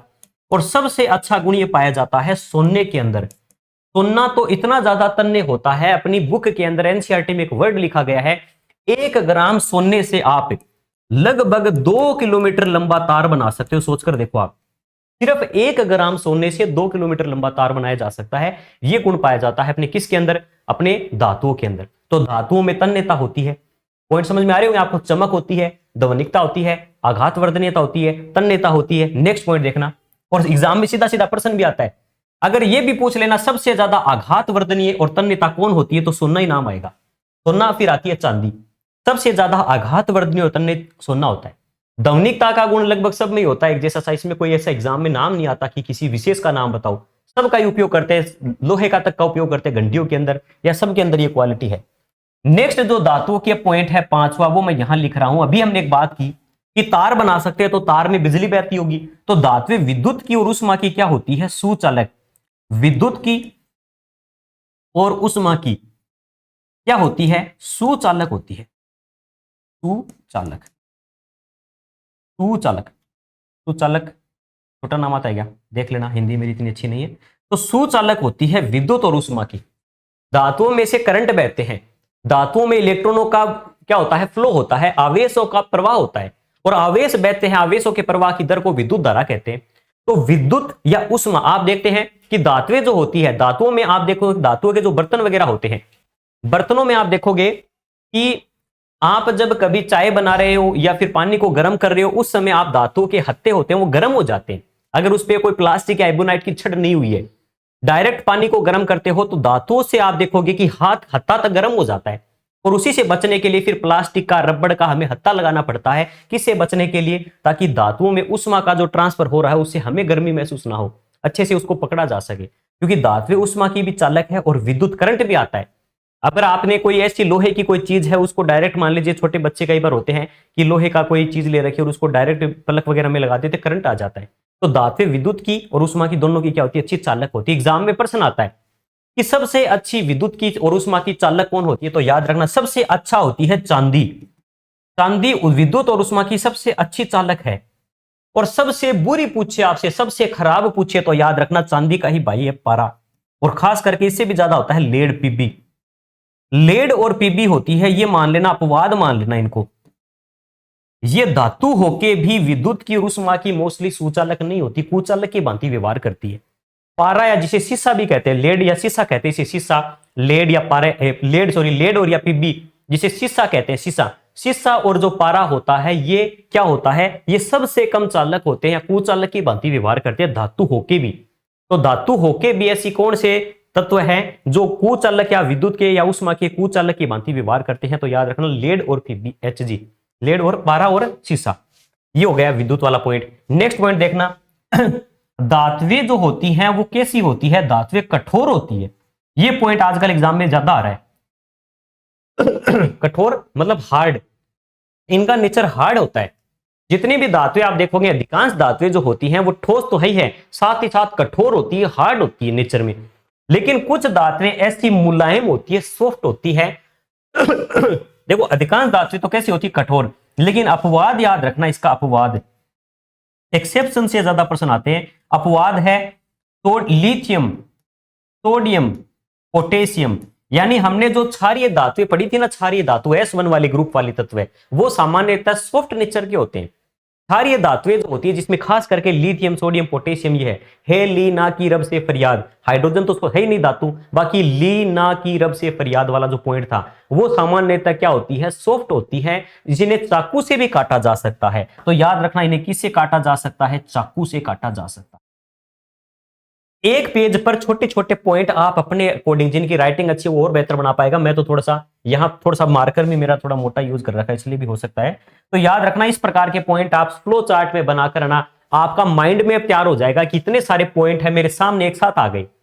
2-3 पेज का मैटर एक पेज पर जब आप लेकर आ रहे हो और समझ में आपको आ रहा है, उसे शॉर्ट नोट्स कहते हैं।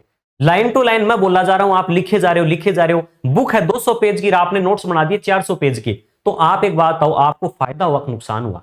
पहली बात तो आपका समय खराब हुआ कि समझाते समय आपका पेन पर ध्यान ज्यादा था, लिखने पर ज्यादा ध्यान था। मैं तो इस आदत को थोड़ा गलत मानता हूं कि साथ साथ लिख बोलने जा रहे हूं, मैं साथ लिख रहे हूं। और इसीलिए बुक का एज इट इज कंटेंट्स आपको दिया गया है, जो सारे पॉइंट आपको लिखे हुए मिले हैं। आपका काम है वीडियो से समझना, उसको किताब से देखना और साथ में अपनी कॉपी में शॉर्ट नोट्स तैयार करना। ये तीन का कॉम्बिनेशन जिसने बिठा लिया, जिसके पूरा कंट्रोल में सिस्टम आ गया, वो सबसे ज्यादा बेटर परफॉर्मेंस एग्जाम में कर पाएगा, क्योंकि वो हर तरीके से अपनी ज्ञानेंद्रिय को यूज कर रहा है, समझ रहा है। दिमाग का पूरा फोकस क्लास में है तो क्लास में है, वो चीजों को पूरा ध्यान से समझ रहा है। मेरे द्वारा बोली गई लाइन जब मैं बोलता हूं, उसके दिमाग में इमेजिनेशन चल रही है उससे रिलेटेड, और जो चीजें बढ़ाई जा रही है वो कॉन्सेप्ट क्लियर होने के साथ बुक में वो लाइन देख ली कि हाँ सर ने ये बात कही है, तो बुक में ये बात क्या एज इट इज लिखी हुई है क्या? सर ने कोई ऐसी बात बता दी जो बुक में नहीं है, तो मैं थोड़ा सा पेंसिल के माध्यम से, मार्कर के माध्यम से, पेन के माध्यम से बुक में ही थोड़ा सा वर्ड लिख लेता हूं। उससे आपकी बुक में ही एक प्रॉपर नोट्स तैयार हो जाएंगे। उसके शॉर्ट नोट्स आप फिर पूरी, आप कहोगे सर शॉर्ट नोट्स बनाऊं कब? आपका जब ये वीडियो कंप्लीट हो जाए बुक से आप पढ़ लो, फिर आपको क्या समझ में आया वो बिना देखे बनाने की प्रयास करो, वो सबसे बेटर आपको रिजल्ट देगा। सामने चीज है उसी को देख देख कर बना रहे हो तो कोई कॉपी चेक थोड़ी करेगा आपकी कि सामने चीज है उसको देखकर बना लिया। नहीं, सामने देखकर तब बनाना है जब आप पहले बना चुके हो और फिर आपकी कोई पॉइंट छूट जाए, उस पॉइंट को आपके शॉर्ट नोट्स में ऐड करना। आपको पता तो चले ना कि पूरे पूरे क्लास देखने के बाद कितना क्या मैटर याद हुआ। वो तभी पता चलता है जब आप मनन करते हो, दिमाग में उनको वापस रिकॉल करते हो, तो आपको समझ में रिकॉग्नाइज होगा, समझ आएगा कि क्या चीज भूल रहा हूं, कहां गलती हो रही है। छोटे छोटे देखो ये तरीके ही होते हैं जो एक स्टूडेंट को सिलेक्टिव या कुछ अन्य स्टूडेंट से अलग बनाते हैं। पढ़ते सब हैं, सिलेक्शन सबका क्यों नहीं होता? एक टीचर पढ़ा रहा है, एक किताब से पढ़ रहे हैं, एक सिलेबस है, एक दिन एग्जाम है, सब कुछ एक जैसा होकर भी रिजल्ट सबके एक जैसे क्यों नहीं है? क्योंकि सबके पढ़ने का तरीका अपना अपना अलग अलग है, और तरीके ही डिसाइड करेंगे कि आप कितना बेहतर दूसरों से कर पा रहे हैं। कंटेंट सबके पास है, किताब कितनी सारे विद्यार्थी, हजारों विद्यार्थियों के पास चली गई है, इतने तो सीट भी नहीं है अपने, इतनी अच्छी पोस्ट होके भी कुछ लोग ही सिलेक्ट हो पाएंगे। उसका कारण यही रहेगा, क्लास में जिस दिन एग्जाम होगा मैं आपको ये तक बता दूंगा कि अपनी क्लास में अपनी बुक में यहां से ये पर्सन आया, लेकिन कुछ बच्चे कहेंगे कि नहीं सर मैं कर नहीं पाया। फिर भी पढ़ने वाले भी कह सकते हैं। मैं नहीं चाहता कि मेरा कोई भी स्टूडेंट ये बात आके बोले कि सर 50% आया मैं 49 नहीं कर पाया, मुझे वहां भी लगेगा यार 1% और हो सकता था। लेकिन चलो कोई बात नहीं, आपने 45+% किया तो आप अच्छी रैंक के साथ सिलेक्शन ले सकते हो। ये 5-7% अगर बहुत हार्ड आ जाए, लेवल से बाहर चले जाए, सिलेबस से बाहर या बुक से भी बाहर चले जाए, वो सिलेक्शन आपका रोक नहीं सकते। अगर आपने 50 में से 45+ अगर पेपर के लेवल पर हमेशा डिसाइड होगा कि कितने % आप कर पा रहे हो। ये कभी पहले डिसाइड होता ही नहीं है कि मैं गारंटी नहीं ले सकता, ना मैं ना एक बच्चा। पेपर का लेवल कैसा आता है उस पर डिपेंड करेगा कि सब बच्चे अगर 40 करके आ रहे हैं, मैं वहां 42 करके आ रहा हूं, तो मेरा रैंक के साथ सिलेक्शन होगा। सब बच्चे 50 में से 50 करके आ रहे हैं, मैं वहां अगर 42-45 ही कर पा रहा हूं, तो वहां आप कह सकते हो कि नहीं सर सबके यहां से पेपर में से पर्सन आए, लेकिन आपके पढ़ाई में से पर्सन नहीं आए। वो मैं मेरी कमी मान सकता हूं उस समय, लेकिन आपको जो पढ़ाया जा रहा है उस पर विश्वास रखे। बहुत शानदार कंटेंट है, एनसीईआरटी आरबीसी की पॉइंट टू पॉइंट लाइन उठाई गई है। कॉन्फिडेंस के साथ पढ़ते रहिए और अपने खुद के नोट्स सेल्फ बनाइए शॉर्ट नोट्स के रूप में। तो कठोर होती है, लेकिन अपवाद क्या है? लिथियम, सोडियम, पोटेशियम इतने मुलायम होते हैं, इन्हें चाकू से काटा जा सकता है। ये पॉइंट याद रखना। नेक्स्ट पॉइंट देखना, कठोरता हो गई, हार्डनेस है। धातुएं जो होती है कठोर तो होती है, साथ ही साथ ये सामान्यतः ठोस ही है। अधिकांश धातुएं ठोस है, सॉलिड है। ये तो है हार्ड, ये है सॉलिड। सॉलिड मतलब 3 तरह के पदार्थ होते हैं, ठोस, द्रव्य और गैस, 3 अवस्थाएं होती है। अधिकांश हमने जितने भी धातु पढ़ी सब की सब कैसी थी? ठोस थी, सिवाय एक को छोड़कर, सिर्फ एक। और वो क्या थी? वो थी ठोस के अलावा एक अपवाद क्या है इसका? वो है अपना पारा। पारा, पारा धातु है, लेकिन एकमात्र ऐसी धातु है जो कमरे के ताप पर द्रव अवस्था में पाई जाती है। तो कमरे के ताप पर द्रव अवस्था में पाई जाने वाली धातु कौन सी है? वो पारा है। बाकी सारी धातुएं ठोस अवस्था में मिलती है, लेकिन एकमात्र है जो पारा है वो किस में? गैस, अपने द्रव में है। गैस में तो कोई है ही नहीं। हमने जितनी भी गैस पढ़ी फोन कॉल पर हाई और अक्रिय गैसें, किसी के अंदर याद रखना अपनी धात्विक थी नहीं, धात्विक गैस रूप में पाई नहीं जाती, धात्विक पाई जाती गैस। देखो कमरे के टेम्परेचर पर बात होती है सारी। अब ये नहीं है कि आपको बहुत ज्यादा इसको हीट देते जाओ तो ये भी वाष्प बन सकती है, लेकिन यहां कमरे के ताप की बात हो रही है कि सामान्य कमरे के ताप पर धात्विक होती है, वो या तो ठोस होगी, एक अपवाद पारा है, गैस कोई है ही नहीं। दूसरी बात इसके अलावा रूम टेम्परेचर से थोड़े अधिक टेम्परेचर पर दो और धातु ऐसी है जिनका गलना, देखो हाँ यहां अलग से पॉइंट लिख देता हूं कि धातुओं के जो गलनांक और क्वथनांक होते हैं, ये अभी थर्ड ग्रेड में प्रश्न आया था, ये वाला अभी जो मैं पॉइंट बता रहा हूं, और ये पॉइंट मैंने जिस लेवल पर जिस तरीके से समझाया, जिनको कॉन्सेप्ट समझ में आ गया ना, उत्तर सही करके आ गया। हालांकि उसमें 4 ऑप्शन ही गलत थे, वो प्रश्न डिलीट होने की संभावना है, लेकिन फिर भी याद रखना धातुओं के गलनांक होते हैं वो उच्च होते हैं, ज्यादा होते हैं। गलनांक हो चाहे क्वथनांक हो, बॉइलिंग पॉइंट और मेल्टिंग पॉइंट गलनांक ले लो या क्वथनांक है, ये सामान्यतः उच्च होते हैं, ज्यादा होते हैं। यानी इनको बहुत ज्यादा गर्म करने पर ही तो ये क्या होंगे कि उबलेंगे। देखो जब भी तो ठोस है ज्यादातर, इनको बहुत ज्यादा टेम्परेचर देना पड़ता है तब जाकर ये वाष्प बनते हैं, या बहुत ही ज्यादा टेम्परेचर इनको क्या होता है, क्वथनांक गलनांक का भी पिघलने के लिए भी बहुत ज्यादा हाई टेम्परेचर चाहिए। तो इसीलिए हम कह सकते हैं गलनांक और क्वथनांक उच्च होते हैं। लेकिन अपवाद याद रखना, गलनांक क्वथनांक उच्च होके भी कुछ एक एलिमेंट्स या कुछ एक पदार्थ तत्व या धातु ऐसी है जिनके गलनांक क्वथनांक कम है, जैसे गैलियम और सीजियम। गैलियम और सीजियम ऐसे हैं जिनको हथेली पर यानी पाम पर रखने पर वो पिघल जाएंगे, इन्हें पाम एलिमेंट्स कहते हैं या हथेली धातु, पाम मेटल्स कहते हैं, क्योंकि इनके गलनांक और क्वथनांक लगभग कहूं मैं, इनके जो गलनांक है वो 30 डिग्री सेल्सियस के आसपास है। 30 डिग्री पर आते ही ये पिघल जाएंगे, तो ये अपवाद है इसका, तो इन्हें पाम मेटल्स भी कहते हैं। सामान्यतः इनके गलनांक क्वथनांक उच्च होते हैं। अब आप कहोगे सर इस पॉइंट से मेरा थर्ड ग्रेड का प्रश्न सही कैसे होता। देखो आपने जब कॉन्सेप्ट क्लियर कर लिया ना, तो आपको एक बात समझनी होगी, धातुओं के गलनांक क्वथनांक कुछ होते हैं, इसका मतलब है धातुओं के क्या होंगे, कम होंगे। आपको 4 ऑप्शन दे दूं मैं, और अगर आपको देख कर ये पता चल रहा है कौन सी धातु है कौन सी है धातु है, जैसे थर्ड ग्रेड में जो प्रश्न है उसको थोड़ा सा एक मैं आपको एग्जाम का पॉइंट ऑफ व्यू भी समझना होगा कि एग्जाम में सेम बात कैसे पूछता है और हम उसको कैसे करेंगे। देखो ऑप्शन में थे मैग्नीशियम, सोडियम, फास्फोरस और आर्गन, इस प्रकार के ऑप्शन थे। पहली बात तो आपको इनमें पहचानिए धातु कौन सी है। आप कहोगे सर मैग्नीशियम और सोडियम धातु है, आर्गन अक्रिय गैस है, और फास्फोरस कहां आती है। फास्फोरस भी किसके अंदर आती है, मैंने कहा था ना उसमें नाना पापा ऐसे सब भाई, सॉरी अपना फास्फोरस भी अधातु के अंदर आती है। फास्फोरस भी किस में आती है, अधातु में आती है। नाना पापा ऐसे सब भाई में नाइट्रोजन के जस्ट नीचे फास्फोरस था। अब एक बात है, ये दोनों है अधातु, ये दोनों है धातु। अब पेपर वाले ने जब प्रश्न बनाया, जिनको एक बात समझ में आती है, धातुओं के गलनांक हाई होते हैं, अधातुओं के कम होते हैं, इतनी सी बात से प्रश्न सही हो जाता। भले इनके गलनांक पता नहीं हो आपको किसके ज्यादा है किसके कम है, लेकिन एक बात समझ में आ गई, ये गलनांक ज्यादा है ये कम है। पेपर वाले ने कहा निम्न से उच्च की ओर बनाओ, सबसे कम किसका होगा फिर सबसे ज्यादा किसका होगा।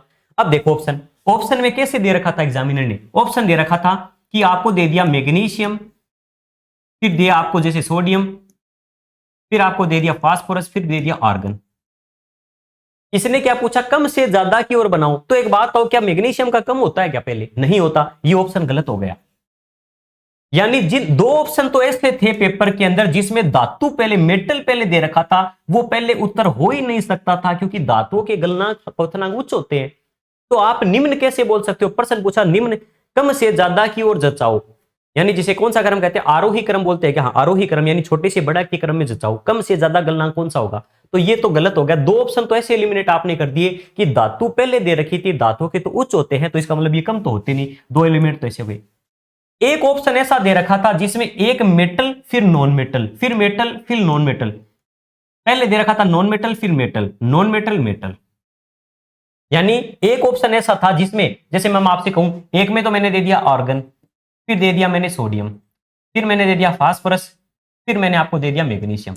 बताओ ये उत्तर हो सकता है क्या, ये तो बिल्कुल नहीं हो सकता। क्यों नहीं हो सकता, आप कभी कह रहे हो धातु अधातु, धातु यानी धातु के ज्यादा अधातु के कम होते, मतलब धातु धातु साथ में आएगी, अधातु साथ में आएगी। ये ऑप्शन भी कट गया, सिर्फ एक ऑप्शन बचा, और वो ऑप्शन क्या बचा, वो ये था आर्गन फास्फोरस। ठीक है, और सोडियम, मैग्नीशियम और सोडियम। ये ऑप्शन बचा था जो सही माना गया, लेकिन ये भी गलत है। ये क्यों गलत है उसका एक अलग रीजन है, उसको मैं आपको थोड़ा सा यहां एक बेसिक बात बता देता हूं जो आगे एग्जाम में से पर्सन आ जाए तो कर पाओ। यहां तो एग्जामिनर की गलती ये हो गई कि वो एक ऑप्शन सही था और उसमें भी उसने गलती कर दी कि मैग्नीशियम को तो रख दिया पहले, सोडियम को रख दिया बाद में, जबकि मैग्नीशियम की क्या होती है, गलनांक ज्यादा होते हैं। आवर्त सारणी में जब लेफ्ट से राइट चलोगे ना तो वहां याद रखना गलनांक भी बढ़ने लगते हैं। तो यानी सोडियम देखो ये तो आ रहा था अपना किसना, हे ली ना की रब से फरियाद, ये पहले ग्रुप का था, ये दूसरे ग्रुप का था। यानी दूसरे ग्रुप वालों के गलनांक ज्यादा होते हैं, पहले ग्रुप वालों के कम होते हैं। ये थोड़ा सा याद रख लेना बस आप। इससे एक थोड़ी सी हेल्प हो ये भी हो जाएगी कि इन दोनों में भी कंफ्यूजन हो तो पहले किसको रखें, तो यहां पर ऐसे पर्सन भी आपके सोल्व हो सकते हैं। ठीक है, तो यहां एग्जामिनर ने ये पर्सन माना था, इसका प्रूफ वगैरह मैं दे चुका हूं। आप चाहो तो इस पे ऑब्जेक्शन लगा के इस पे डिलीट करवा सकते हो। चलो वापस टॉपिक पर आता हूं। टॉपिक ही था वैसे तो ये भी, लेकिन आज बात समझ में आगे, गलनांक वथना कुछ होते हैं। नेक्स्ट और पॉइंट क्या रह गया अपना, चालकता हो गई, सारे पॉइंट हो गए। चलो अब अपनी बुक से देखते हैं हमने कितना कुछ पढ़ लिया और कितना कुछ हमें याद है। एक बात और बता देता हूं, धातुओं का जो घनत्व होता है वो भी ज्यादा होता है, हाई होते हैं धातुओं के। घनत्व का अर्थ जब भी आए तो आप समझ लेना डूबने तैरने की बात हो रही है। घनत्व होता है द्रव्यमान बट्टा आयतन, पहली क्लास में पढ़ के आ चुके हैं। यानी भारी होती है एक प्रकार से धातु, डेंस ज्यादा होती है। घनत्व यानी कम जगह में जब कोई ज्यादा चीज भरी हुई हो उसे कहते हैं ज्यादा घनत्व वाली चीज है। यानी आयतन द्रव्यमान बट्टा आयतन का अर्थ क्या है, बहुत ज्यादा द्रव्यमान है कम आयतन में, छोटी सी चीज बहुत ज्यादा भारी नजर आए तो घनत्व ज्यादा, उसका घनत्व ज्यादा होता है। जैसे पानी पर ज्यादातर धातुएं डूब जाएंगी क्योंकि पानी से उनका घनत्व ज्यादा है, तो धातुओं के घनत्व सामान्यतः ज्यादा होते हैं। मोस्टली जब भी ज्यादा की बात आ रही है हम पानी के साथ कंपैरिजन करते हैं, लेकिन आपको ज्यादा ही प्रश्न आए तो सीधा पूछ याद रखना धातुओं के घनत्व ज्यादा होते हैं। अब देखो, लेकिन इसके भी अपवाद है। इसका अपवाद क्या है, कुछ धातुएं ऐसी होती है जो पानी के ऊपर भी तैरती है, जैसे सोडियम और पोटेशियम।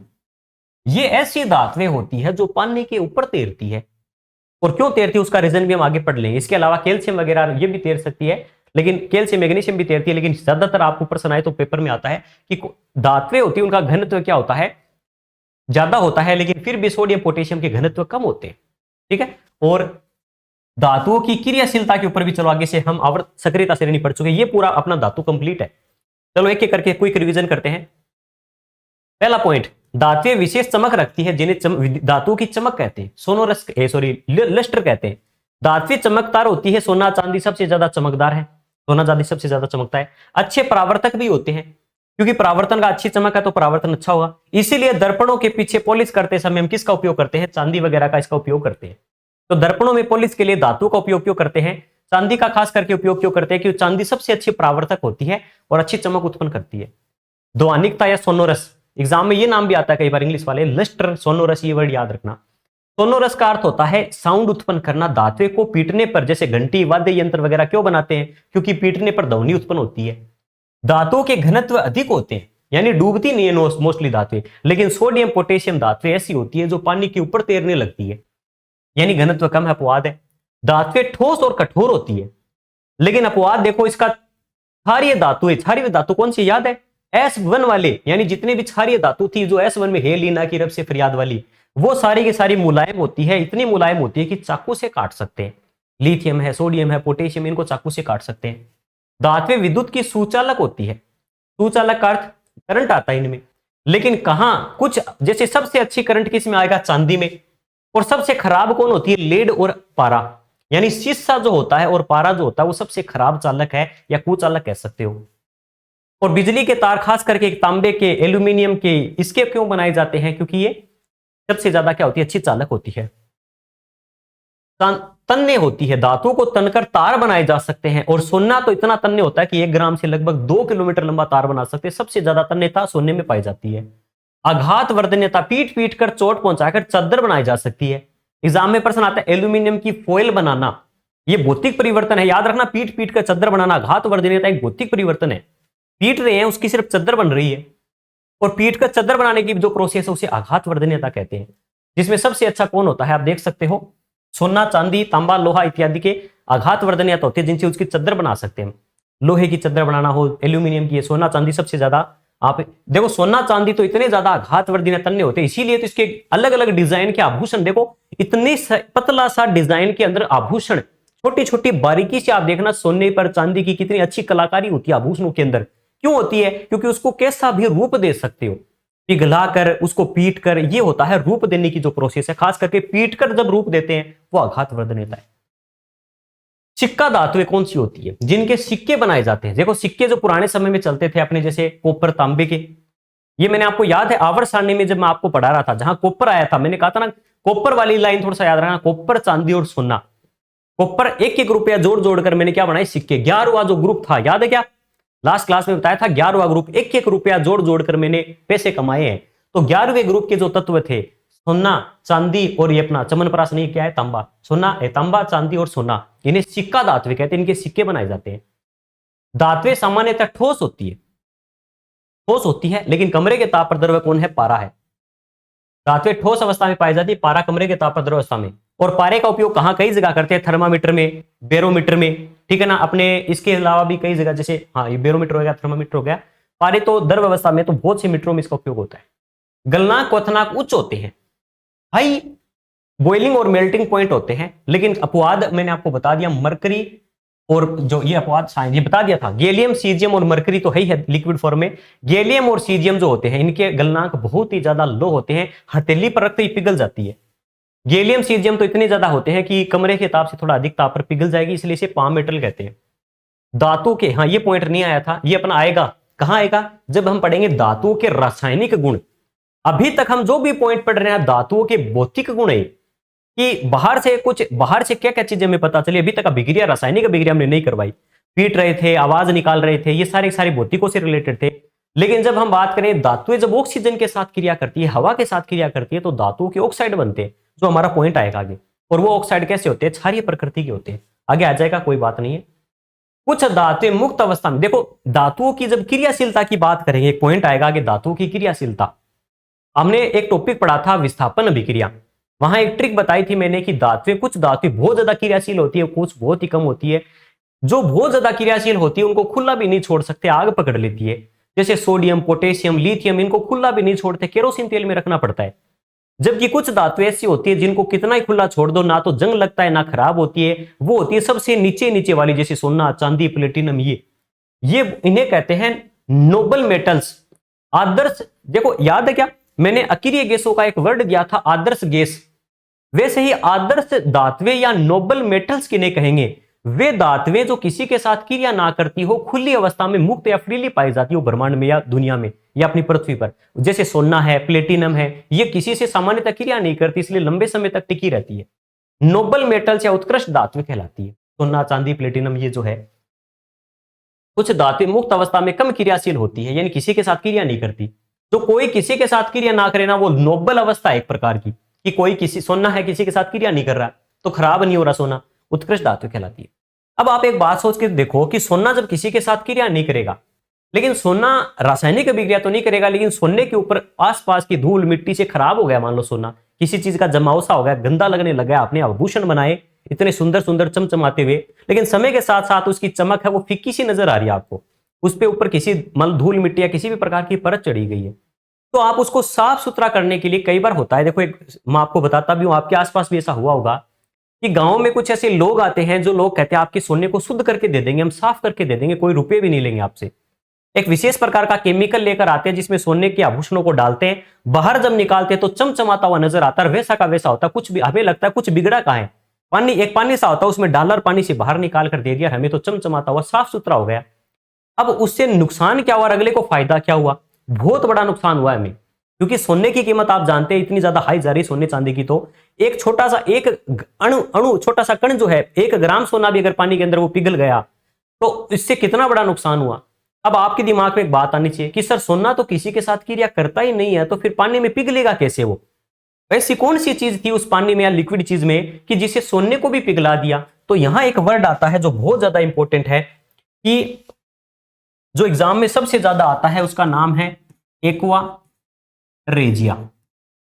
रेजिया शब्द बना है रेजिन से, रेजिन होता है काटने वाली चीज, एक्वा शब्द बना है पानी से, जैसे एक्वेरियम जल जीवशाला, जहां पानी में जलीय जीव रहते हैं, एक्वेरियम। एक्वा शब्द जैसे एक्वाफिना पानी की बोतल आती है, एक्वा वर्ड है जल से रिलेटेड, रेजिया का अर्थ होता है काटना, यानी पानी एक ऐसी लिक्विड चीज जो काटती है, किसको काटती है? ऐसी चीजों को जो किसी से नहीं कटती हो, सोना किसी से नहीं कटता, सोना किसी से क्रिया ही नहीं करता।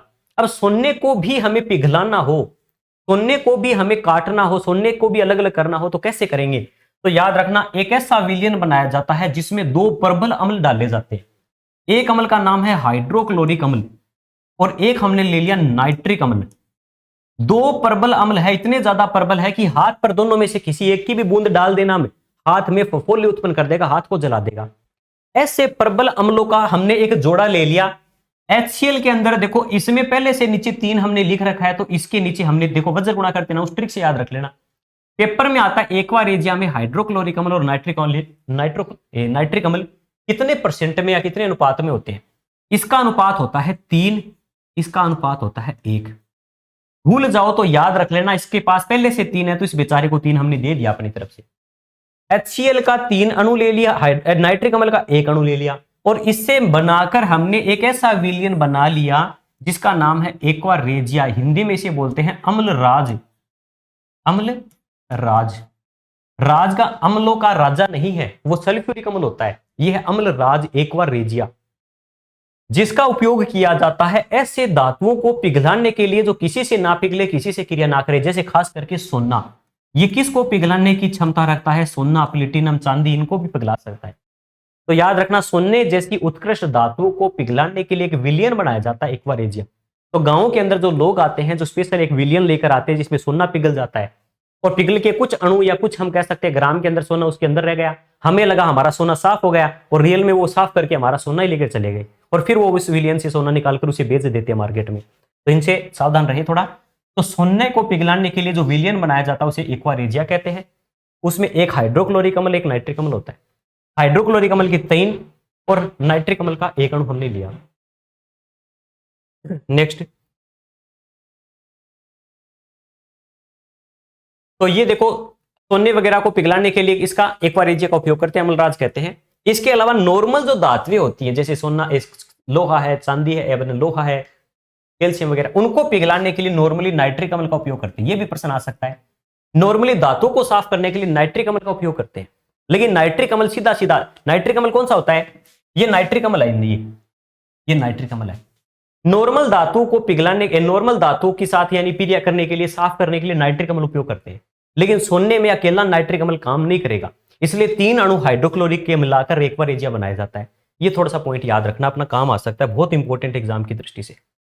इसके अलावा धातुओं की क्रियाशीलता की अगर बात करूं तो मैं फिर से आपको एक पॉइंट याद दिला देता हूं। ये क्या आ गया बीच में? देखो यहां देखो, क्रियाशीलता, धातुओं की जो क्रियाशीलता होती है, कौन ज्यादा क्रिया करता है, कौन कम क्रिया करता है धातुओं में। तो धातुओं की क्रियाशीलता की एक ट्रिक बताई थी, पेसो के लिए मैं आज पेशन लाया हूं, या लेकर आया हूं, या चलो सीधा लिख देता हूं, लाया हूं। अब इससे क्या याद होगा हमें? पे से पोटेशियम, तो से सोडियम, के से कैल्शियम, में से मैग्नीशियम, आ से एल्यूमिनियम, जैसे जिंक, फे से फेसन, फेसन का मतलब एफ यानी फेरस लोहा, सन का अर्थ होता है टिन, ले से लेड, और हूं से हाइड्रोजन। अगर आपको ये नाम याद हो गए, पेसो के लिए मैं आज फेसन लेकर आया हूं, ठीक है, ये एक बार पहले भी बता चुका हूं विस्थापन अभिक्रिया में सक्रियता श्रेणी के बारे में। जो तत्व सबसे ऊपर टॉप पर आ रहे हैं, खास करके जैसे मान लीजिए ये, इससे भी वैसे टॉप पर होता है, इनका भी जो मैं कह सकता हूं इनका भी बाप है वो है लिथियम। हेलिना की रब से फरियाद वाला जो पॉइंट है ना, उसमें लिथियम, वैसे इनमें हेलिना वाला पॉइंट काम नहीं करता, इसमें काम करता है लिथियम। सबसे ज्यादा क्या होता है? क्रियाशील होता है। Sodium, sorry potassium, sodium, calcium, magnesium, aluminium, zinc, ferrous, tin, lead और हाइड्रोजन। हाइड्रोजन के जस्ट नीचे आता है कौन सा? कॉपर, फिर आता है चांदी, फिर आता है अपनी कॉपर पारा, फिर आती है अपनी चांदी, और फिर आता है सोना। यानी सबसे महंगा, फिर उससे थोड़ा सस्ता, फिर उससे भी सस्ती चीज है, और बीच में हमने पारा डाल दिया, बस एच से ऊपर HG डाल दिया। ये थोड़ा बहुत याद हो जाता है, ठीक है ना? थोड़ा नाम भी याद रख सकते हो, ठीक है, तो अपने हिसाब से थोड़ा रिलेट करके नाम इनका भी कोई ट्रिक बनाना चाहो तो आगे बना लेना। या ये है कि पैसों के लिए मैं आज फैशन लेकर आया हूँ, और पैसे कमाऊंगा तो उससे क्या क्या खरीद सकता हूँ? चांदी, सोना, ये खरीद सकता हूँ, ठीक है ना? सबसे अगर थोड़े पैसे कमाए तो पहले तांबा खरीदूंगा, सस्ता है सबसे, फिर थोड़ी महंगी हुई तो चांदी, और उससे महंगा क्या है? सोना है। इस प्रकार से थोड़ा रिलेट कर लेना। अब एक बात देखना, इससे इसमें जितने भी तत्व लिखे गए हैं उन तत्वों में सबसे ज्यादा क्रियाशील वाले एलिमेंट ये हैं। ये इतने ज्यादा क्रियाशील है, खास करके ये दो वाले, तो इनको भी एक बार चलो नहीं काउंट करता हूं मैं, यहां तक लेता हूं। ये है सबसे ज्यादा क्रियाशील, इतने क्रियाशील, इनको खुला भी छोड़ देंगे तो आग लग जाएगी। खुला भी नहीं छोड़ सकते इनको, हवा में या जल के संपर्क। हवा में क्या, ये मोस्टली हवा के अंदर जो नमी होती है ना, पानी की मात्रा होती है, उसके साथ क्रिया करके जल उठते हैं, इसलिए इन्हें केरोसिन तेल में रखा जाता है। इसलिए किस में रखते हैं? केरोसिन, केरोसिन तेल में इनको रखा जाता है। दूसरी बात, ये जो तत्व है यहाँ पे, जो बीच वाले तत्व है, मोस्टली ये भी बहुत ज्यादा क्रियाशील होता है कैल्शियम, लेकिन इसका मैं रिसर्व का कारण बताऊंगा। प्रश्न आता है आजकल पेपर में, जैसे 3rd ग्रेड में इसका प्रश्न आया है हाल फिलहाल अभी, मैग्नीशियम का। मैग्नीशियम का प्रश्न आया था, उसमें एक तो प्रश्न पूछ लिया मैग्नीशियम की ऑक्सीकरण अवस्था, एक उसी में एक कथन दे रखा था मैग्नीशियम ठंडे पानी के साथ या गर्म पानी के साथ अभिक्रिया करता है नहीं करता है, ऐसा एक प्रश्न था। ठंडे पानी के साथ अभिक्रिया करता है कि नहीं, तो कौन सा पानी के साथ तेजी से क्रिया करेगा, कौन सा बहुत कम करेगा, कौन सा गर्म पानी के साथ क्रिया करता है, कौन सा ठंडे और गर्म दोनों के साथ नहीं क्रिया करेगा, भाप से क्रिया करता है, और कौन सा ऐसा है जो किसी के साथ भी क्रिया नहीं करता। ये तो ऐसे हैं, इनको तो पानी का नाम ही सुना दो, ये तो दूर से जल उठेंगे। इतना ज्यादा क्रियाशील है कि हवा में खुला छोड़ते हैं तो हवा में कितनी नमी होती है, थोड़ी बहुत नमी होती होगी, उस नमी से भी ये जल उठेंगे, इतनी सी पानी चाहिए इनको तो। फिर आता है अपना कैल्शियम। कैल्शियम ऐसा तत्व है जो पानी के साथ क्रिया करता है, लेकिन इसके पास क्रिया करते समय इतनी एनर्जी नहीं बनती कि उससे वो जल उठे। लेकिन ये जरूर होता है, कैल्शियम तो होता है ठंडे पानी के साथ, ये तो कैसे भी पानी के साथ क्रिया कर लेंगे, पानी दिखना चाहिए इनको तो। फिर आता है कैल्शियम। कैल्शियम ठंडे पानी के साथ भी क्रिया कर लेगा, और क्रिया करते समय एक बात याद रखना, बस एग्जाम में आ सकता है, जैसे मैंने कहा था ना कि सोडियम पोटेशियम का घनत्व इतना कम होता है कि एक तो खुला छोड़ते ही आग पकड़ लेंगे, या क्या होता है पानी के ऊपर तैरने लगते हैं, ये बहुत ही कम घनत्व वाले होते हैं। कैल्शियम में और मैग्नीशियम में भी क्या होता है, ये पानी के ऊपर तैरते हैं। रीजन देखना इनका, रीजन क्या तैरने का। कैल्शियम ठंडे पानी के साथ क्रिया करता है, और क्रिया जैसे ही पानी के साथ करेगा, पानी के साथ क्रिया करते ही क्या होगा, इसके अंदर भी जो हाइड्रोजन गैस बनती है, हाइड्रोजन गैस जो बनेगी उसको इतनी हीट नहीं मिल पाएगी जिससे वो जल उठे, इसलिए हाइड्रोजन के बुलबुले हैं वो कैल्शियम के साथ चिपक जाएंगे और कैल्शियम को ऊपर पानी के ऊपर तैरने लगेंगे। तो ठंडे के साथ क्रिया कर कर ये पानी के ऊपर तैरने लगता है, याद रखना, तैरना। फिर बात करता हूं मैग्नीशियम। मैग्नीशियम ठंडे पानी के साथ क्रिया नहीं करता, ये गर्म, या हम कह सकते हैं गर्म पानी के साथ क्रिया करता है। याद रखना, ठंडे पानी के साथ इसकी क्रिया नहीं होती मैग्नीशियम की, ये प्रश्न आया हुआ पेपर में। ये तो कैसे भी पानी के साथ क्रिया कर लेंगे और जल उठेंगे, ये ठंडे के साथ क्रिया करेगा और तैरने लगेगा। क्यों? क्योंकि हाइड्रोजन जो बनेगी उसके बुलबुले हैं वो कैल्शियम की सतह पर चिपक कर उसको तैरने लग जाएंगे। ये ठंडे से तो क्रिया नहीं करेगा, गर्म पानी से क्रिया कर लेगा, और गर्म से क्रिया करेगा, सेम वही प्रोसेस होगी। इसमें भी जो हाइड्रोजन बनेगा वो जलेगा तो नहीं जैसे इसमें जल रहे थे, इसमें भी तैरने लगेगा। तो ये दो एलिमेंट पानी पर तैरते हैं, ये ठंडे के साथ तैरता है, ये गर्म के साथ तैरता है। और याद रखना मैग्नीशियम ठंडे पानी के साथ क्रिया नहीं करता। फिर आते हैं अपने ये यहां तक वाले, ये वाले तत्व है, ये ना ठंडे के साथ क्रिया करते हैं ना गर्म पानी के साथ क्रिया करते हैं। फिर ये कैसे क्रिया करेंगे? आपको याद है जब लोहा आया था, मैंने एक बात कही थी, लोहे पर जब जंग लगता है या लोहे की क्रिया होती है, लोहे के साथ जब अभिक्रिया करा रहे थे संतुलित करते समय, मैंने कहा था पानी को हमेशा गैस के रूप में लिखा रहा था, मैं लिक्विड रूप में नहीं लिख रहा था। मैंने कहा था आगे समझाऊंगा जब ये टॉपिक आएगा। मैंने कहा था पानी जो होता है, ठंडा ले लो गर्म ले लो, इनके साथ मोस्टली अभिक्रिया नहीं होती। एल्यूमिनियम होता है, जिंक होता है, ये लोहा है, टिन है, लेड है, ये सामान्यतः पानी के साथ ठंडे और पानी के और गर्म के साथ क्रिया नहीं करते। लेकिन आपने पानी को भाप के रूप में बना दिया, बहुत ज्यादा गर्म करके भाप बना दी। देखो एक तो पानी होता है नॉर्मल पानी, ठंडा पानी, गर्म पानी। गर्म को बहुत ज्यादा गर्म करके आपने एकदम हीट भाप बना दी, उसकी वाष्प बना दी, तो भाप के साथ गर्म, भाप के साथ ही क्रिया करते हैं ये तत्व। बाकी ये निरूपक तत्व है, ये कोई धातु नहीं है, सिर्फ बीच में लेते हैं इसको सक्रियता श्रेणी में। ये तत्व वो तत्व है जो ठंडे गर्म कैसे भी पानी के साथ क्रिया ही नहीं करते। तो ये पानी के साथ जल के साथ क्या नहीं करते, क्रिया नहीं करते, इनकी क्रिया होती नहीं। इतना एक ही बात में देखो पूरा सिस्टम समझा दिया, पूरी सक्रियता श्रेणी याद हो गई। पानी के साथ अभिक्रिया करने का कॉन्सेप्ट समझ में आ गया होगा आपको कि पानी के साथ क्रिया करके कौन तो जल उठता है, कौन पानी के ऊपर देखो तैरते ये चारों, ये याद रखना। लेकिन सिर्फ जलने की बात आए तो ये दो नाम याद रखना, ये जलने लगते हैं, ये ठंडे पानी के साथ तैरेगा, ये गर्म पानी के साथ तैरेगा। ये ठंडे पानी और गर्म पानी के साथ क्रिया नहीं करते, भाप के साथ क्रिया करते हैं, और ये जल के साथ क्रिया नहीं करते सामान्यतः। इनमें तो कई बार कॉपर करता है, इस कैटेगरी में आता है, लेकिन कॉपर को भी इसमें काउंट करते हैं। चलो देखते हैं ये पॉइंट भी। एक बात और, इसमें सबसे ज्यादा क्रियाशील तत्व ऊपर वाले हैं। नीचे से ऊपर चलने पर क्रियाशीलता बढ़ती है, याद रखना। सक्रियता श्रेणी में नीचे से ऊपर चलने पर क्रियाशीलता क्या होती है? बढ़ती है। ऊपर से नीचे चलने पर घटती है। यानी ये ज्यादा ताकतवर क्रिया करने वाली है, कम ताकतवर है। इसलिए कहा था ना, सोना चांदी ये प्रकृति में मुक्त पाए जाते हैं, किसी के साथ क्रिया नहीं करते, बहुत कम क्रियाशील है। इसलिए ये कभी भी आप देखोगे ना, सोना है आपको, ये खनिज जब इसका मिलता है तो मोस्टली किसी के साथ क्रिया करता हुआ नहीं मिलेगा, सोना शुद्ध रूप में मिल सकता है आपको। इसका निष्कर्षण आसान होता है। नीचे वाले तत्वों का जब धातु का निष्कर्षण करते हैं ना, वो सबसे आसान होता है। क्यों होता है? क्योंकि ये किसी के साथ क्रिया नहीं करते, और क्रिया नहीं करेंगे तो हमें मुक्त अवस्था में मिलेंगे। ये सबसे खराब है। क्यों है? क्योंकि ये किसी के भी साथ क्रिया कर कुछ भी बनाकर हमें प्रकृति में मिल जाएंगे, जो हम आगे पढ़ेंगे। और एस के कौन कौन से हैं, लोहे के कितने एस होते हैं, एल्यूमिनियम के कौन कौन से एस है, तो वो थोड़ा सा हमें पता चल जाएगा। चलो ये बात समझ में आ गई हमें। सोडियम पोटेशियम बहुत ज्यादा क्रियाशील होते हैं, और ये वायु में खुला छोड़ेंगे तो तेजी से अभिक्रिया कर जल उठते हैं, और मिट्टी के तेल में रखते हैं। याद रखना, मिट्टी का तेल या केरोसिन तेल में इनको क्यों रखा जाता है? क्योंकि खुला छोड़ने पर आग पकड़ लेंगे। नेक्स्ट पॉइंट है, सबसे ज्यादा क्रियाशील कौन से तत्व होते हैं? तो याद रखना, सोडियम पोटेशियम, ये से भी ज्यादा वैसे तो लिथियम होता है। लिथियम है, पोटेशियम है, ये सबसे ज्यादा क्रियाशील धातु है। पेपर में आता सबसे ज्यादा क्रियाशील धातु कौन सी होती है? तो लिथियम और अपनी पोटेशियम। लिथियम सबसे हल्की धातु होती है, याद रखना। एक देखो, आवर्त सारणी में एक पर आता है हाइड्रोजन, दो पर आता है हीलियम, फिर आता है लिथियम। ये अधातु पहली धातु ही लिथियम है, तो सबसे हल्की अपने आप ही हो गई। तो सबसे हल्की धातु आपसे पूछे आवर्त सारणी में, सबसे क्रियाशील पूछे तब भी लिथियम का नाम आता है। अगर ये सबसे क्रियाशील भी है लिथियम, और सबसे हल्की भी है।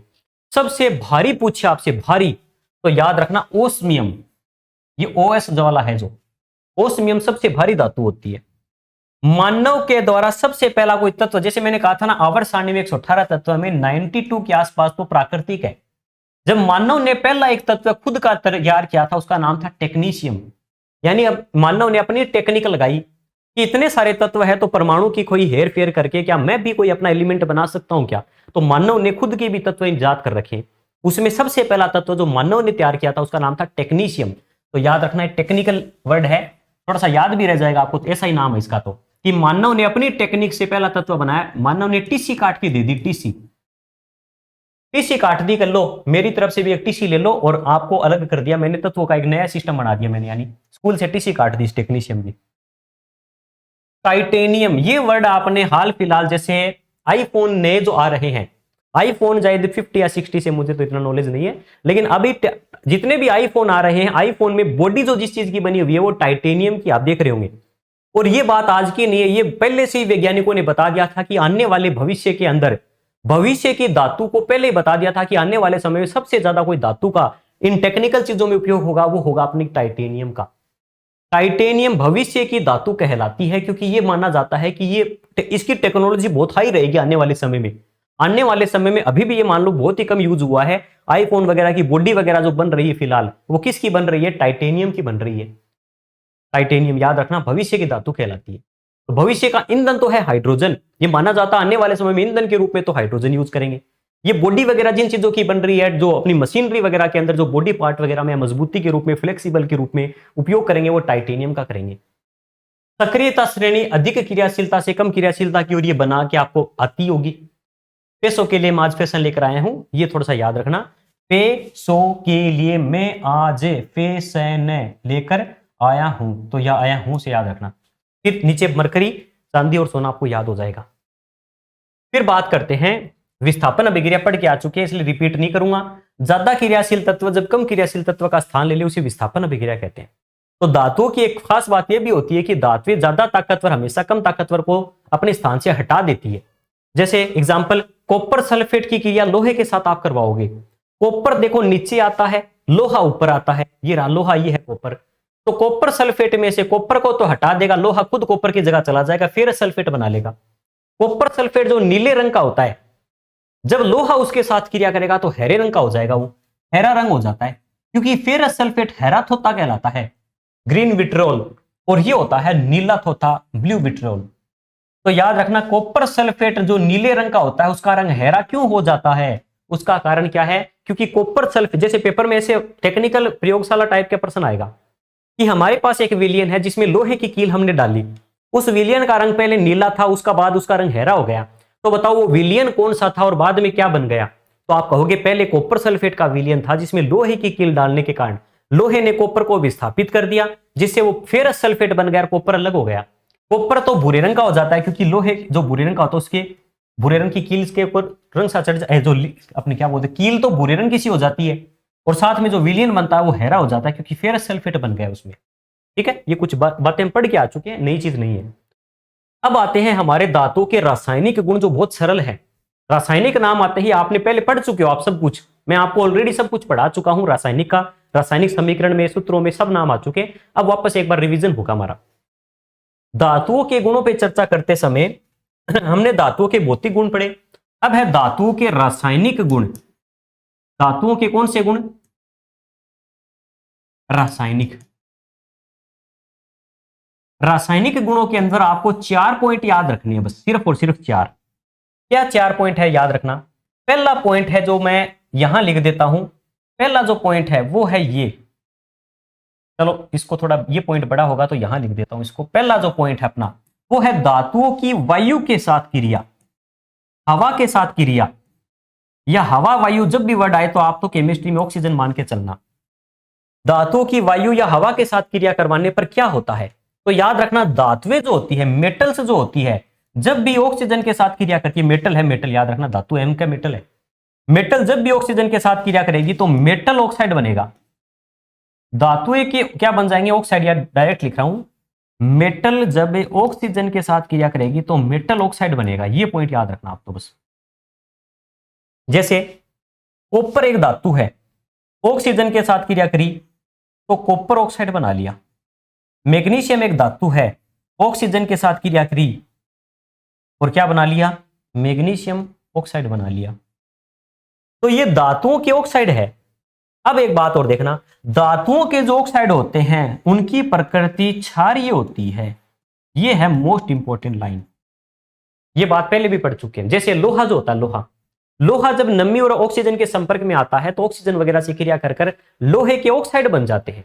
फेरिक ऑक्साइड जो अपना लोहे का ऑक्साइड होता है जिसे जंग कहते हैं, Fe2O3 बन जाता है।